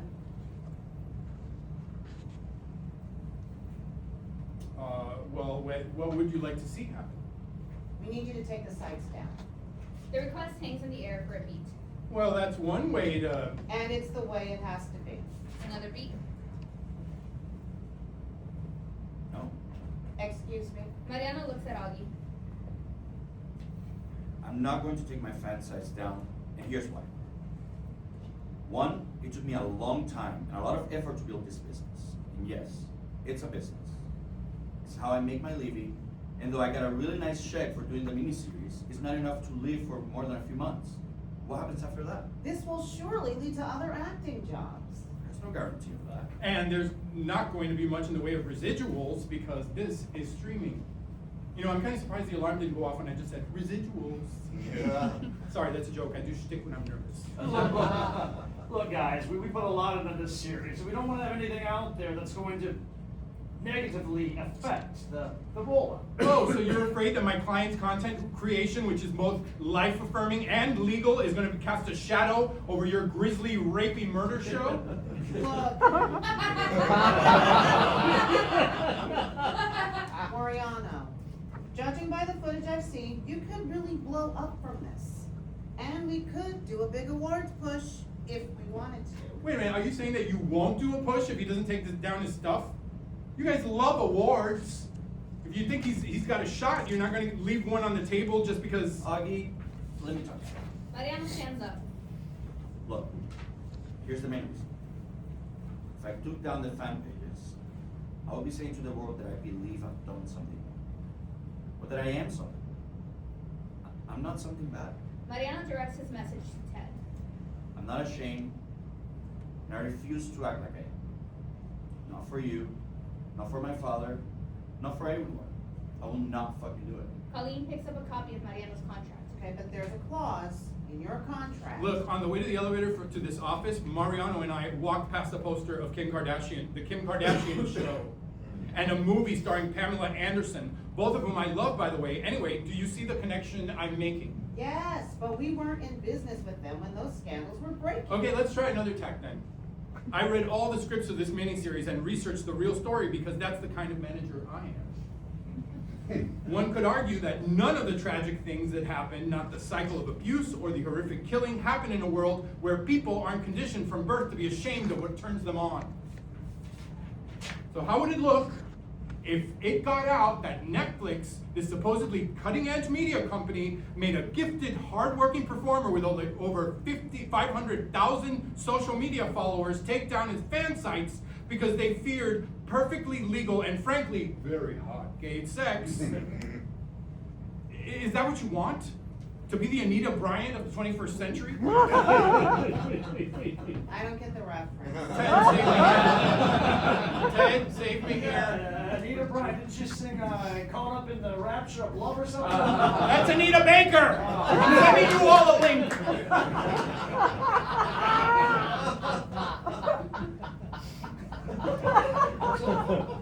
Okay, then, so what do you propose, gay Norma Ray, huh?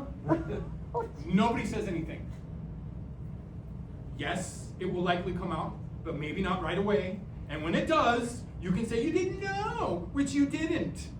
And Mariano will post a video owning it with grace and heart, just like as he did here, probably wearing a little tank top. And he'll say that he didn't disclose it in the audition phase because he was afraid that if he did, he wouldn't get the job, which is probably true, because sex, especially gay sex, freaks everyone out. Even though it's one of the greatest things that God ever invented. There's a silence in the room. Okay, so here's the plan. We all keep our mouths shut. Yeah? Colleen, draw up a strategy for when it breaks, and we'll see what happens. Don't ask, don't tell is back, baby! Woo! Mariano, Yes, sir. one request, and this is not negotiable. You have to take down the Batman bottoms for the Avengers clip. Last thing we do is the studio interacts, okay? I will do that. Mariano and Augie shake Colleen's hand. Bet this wasn't your typical Monday morning meeting. Thank you both for coming in. Augie leans into the speakerphone. Goodbye, Mr. Sarandos. Silence. He's gone. Mariano walks to the elevator, step inside. When the doors close, Mariano hugs Augie like a little boy who is really scared but isn't really scared anymore. Scene 26. Ken sits at the taco stand from earlier in front of 2 plates of tacos and 2 Perriers. Oh, you beat me here, I'm sorry. They were all out of various Coke products, so I got you a Perrier. You know, on my way here, I saw some workmen putting up a billboard for my friend Mariano's miniseries. I had to stop and get some pictures. Augie shows Ken a photo on his phone. That's him right there, between Sarah Paulson and Javier Bardem. Wild. So what ended up happening with that? Well, somehow we convinced Netflix to let him keep his fan pages up. Really? Really. He refuses to act ashamed because he's not. Okay. Which is, I think, pretty awesome. Are you in love with him? Not romantic, but I do love him very much. He's a very special man. And I'm sure subscribers agree. He's really good at what he does. You should watch him fuck sometime. I have. Oh, of course you do. Of course you have. Yeah, that's the other thing. People look down on it, but we all love porn. We all love it. I wouldn't say I love it. Okay, fine. You're the one gay guy in America who only slightly likes it. Oh, you don't know me. You think you got me all figured out, but you don't. I don't think that's figured out. I'm sorry. Augie hands Ken a gift bag. What's this? It's a thank you gift for helping me with my loan. It seemed like it was, touch and go there for a while, and you guys got it through, and it's also an apology gift You from Peru. didn't have to spend money on me. We're already getting the commission. Oh, I didn't spend money. These are from my own collection that I've already read. These are books about guys who like to dance with their hands over their heads. Thank you. You're already thinking about where you're gonna hide them, I can tell. Ken shrugs and looks at Augie and softens. What? There are things I wanted to do that I didn't get to do to you in Peru. I appreciate that. I really do. But I think we're better as friends. I could get us a suite at the Ritz-Carlton downtown. I don't think so. Come on. You know know you want me to fuck you. Look how hard my dick is in my pants. Ken grabs Augie's hands and pulls it toward him. Touch it. Alright, let's just go in the alley and leave it alone. Ken, no. Just because you're rich doesn't mean you get everything you want. Oh, like you're some kind of little class warrior. Now that's adorable. Ken puts his hand on Augie's waist. Just come with me to the hotel. We don't even have to have sex here. We can just talk. And room service, you can have whatever you want. You can have steak, lobster, every dessert you make. So much better than these shitty tacos. Something snaps in Augie. Ken, the reason I don't want to be sexual or romantic with you isn't because you're married, although that should be good enough reason. It's because I don't think you're a good enough guy. No, I'm sorry, but that's the truth. You know you're 60, Augie, just like me. It's not like a bunch of guys lined around the block that want to be with you. An awkward beat.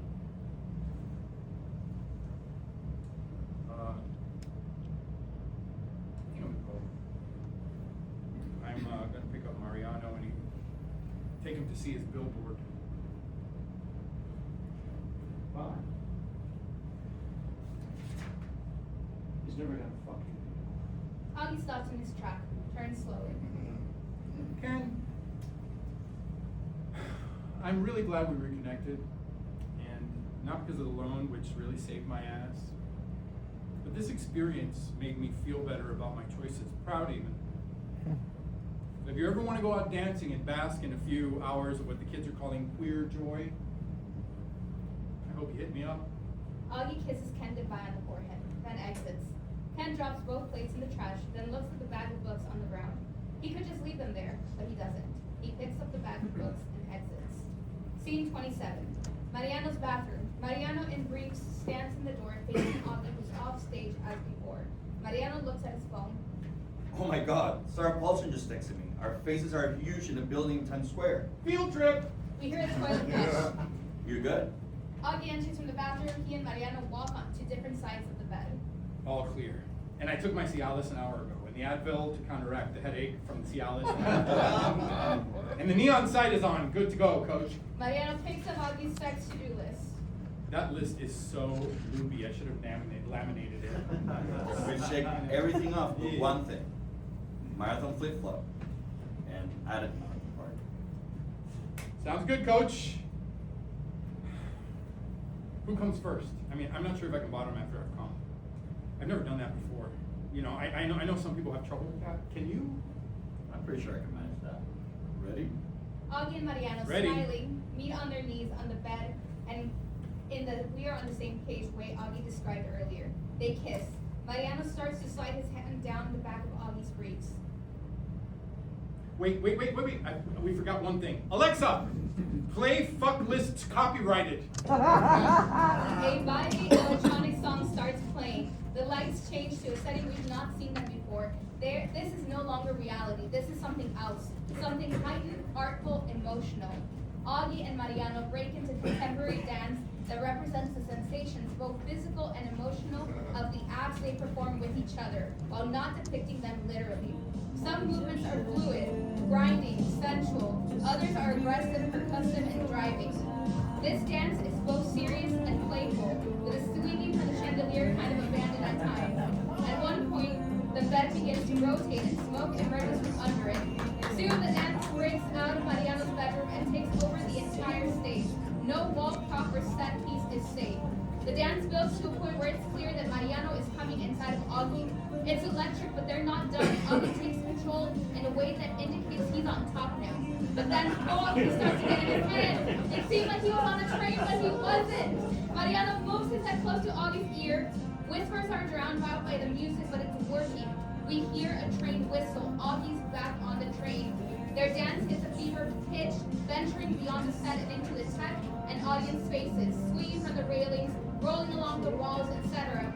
Their fuck is so passionate, free, and connected it literally cannot be contained. Finally, the dance climaxes with a movement back to the bed representing Augie coming inside of Mariano. A light cue and a pyro effect hammers this moment home.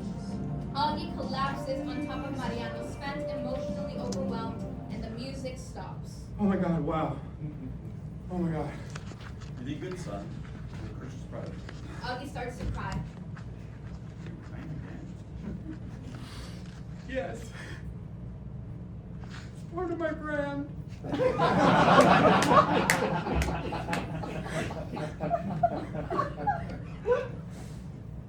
I thought I was broken. You are. So am I. We all are. And yet, that Mariano and Augie reposition themselves. when I was a kid, my dad's favorite movie was the football movie Rudy. There's a moment near the end. Yeah. Wait, are you saying that we deserve the Rudy slow clap for what just happened just now? Yeah, absolutely. Mariano sets the slow clap. Augie looks at the audience like, come on.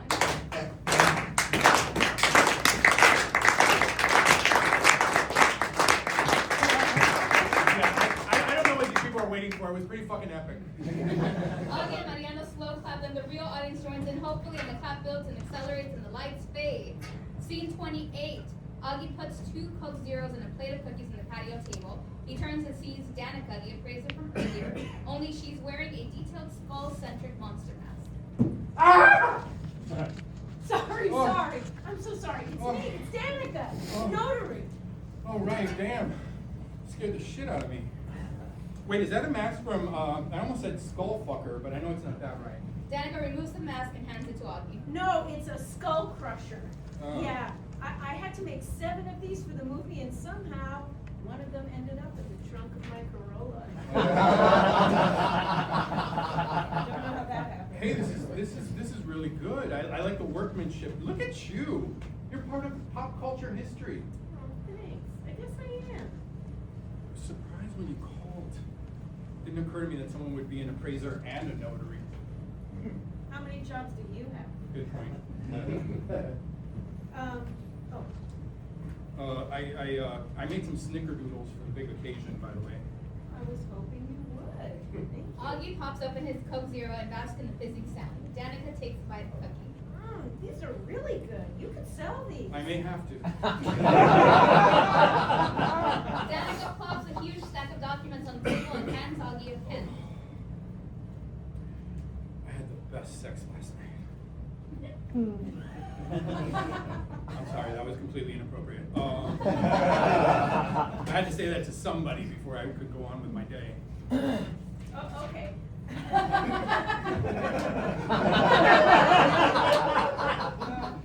This is all the stuff you have to sign.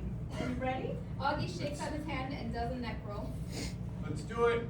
Okay, most of these first documents you've seen before, so start right there. Danica points at a blank line. She's put a small posted type sticker by it.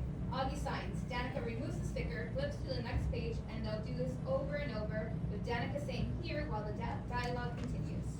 Have you been notarizing a lot of these reverse mortgages? Yeah, more and more. So many people are doing it.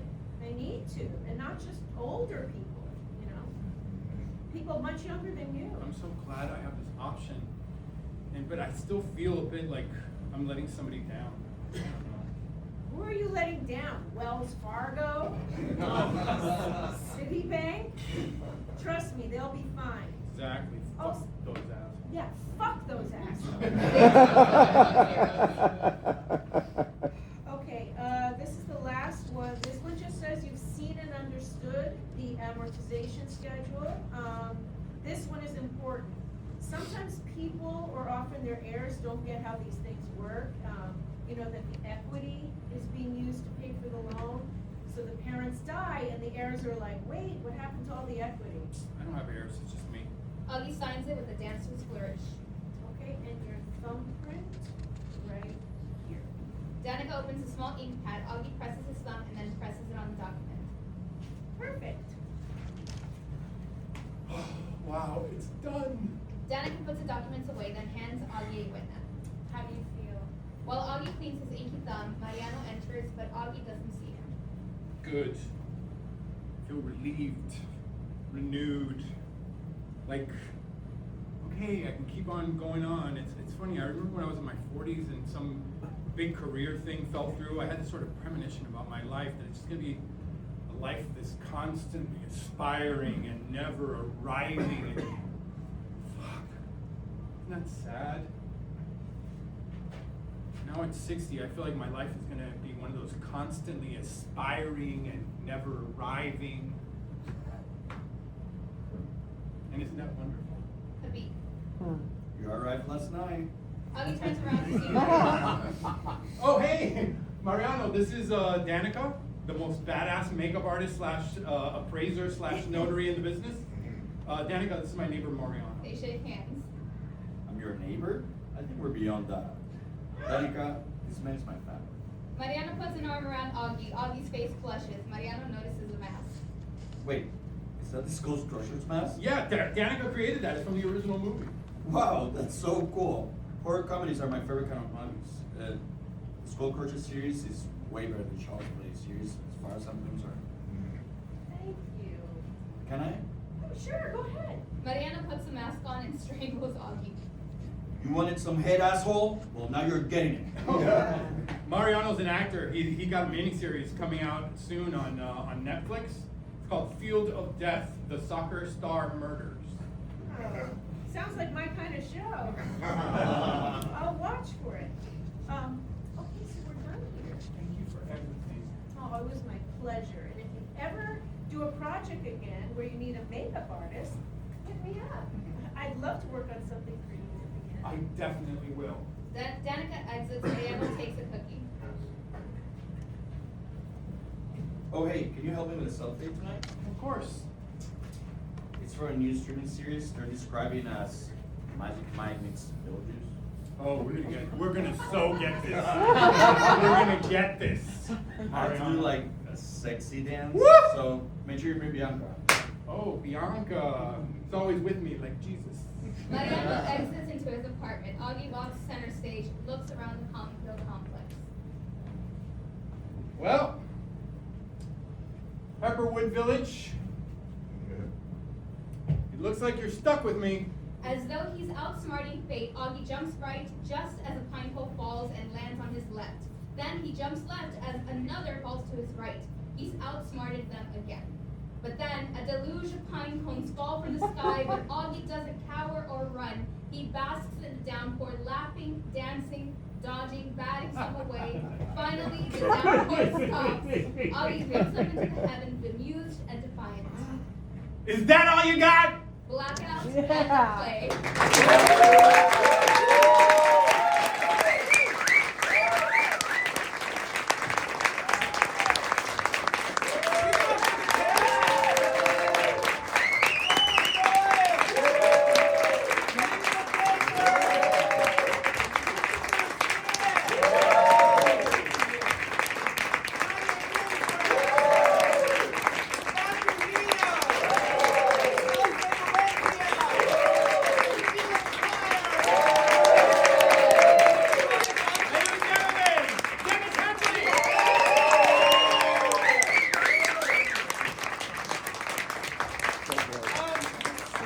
Thank you so much for coming.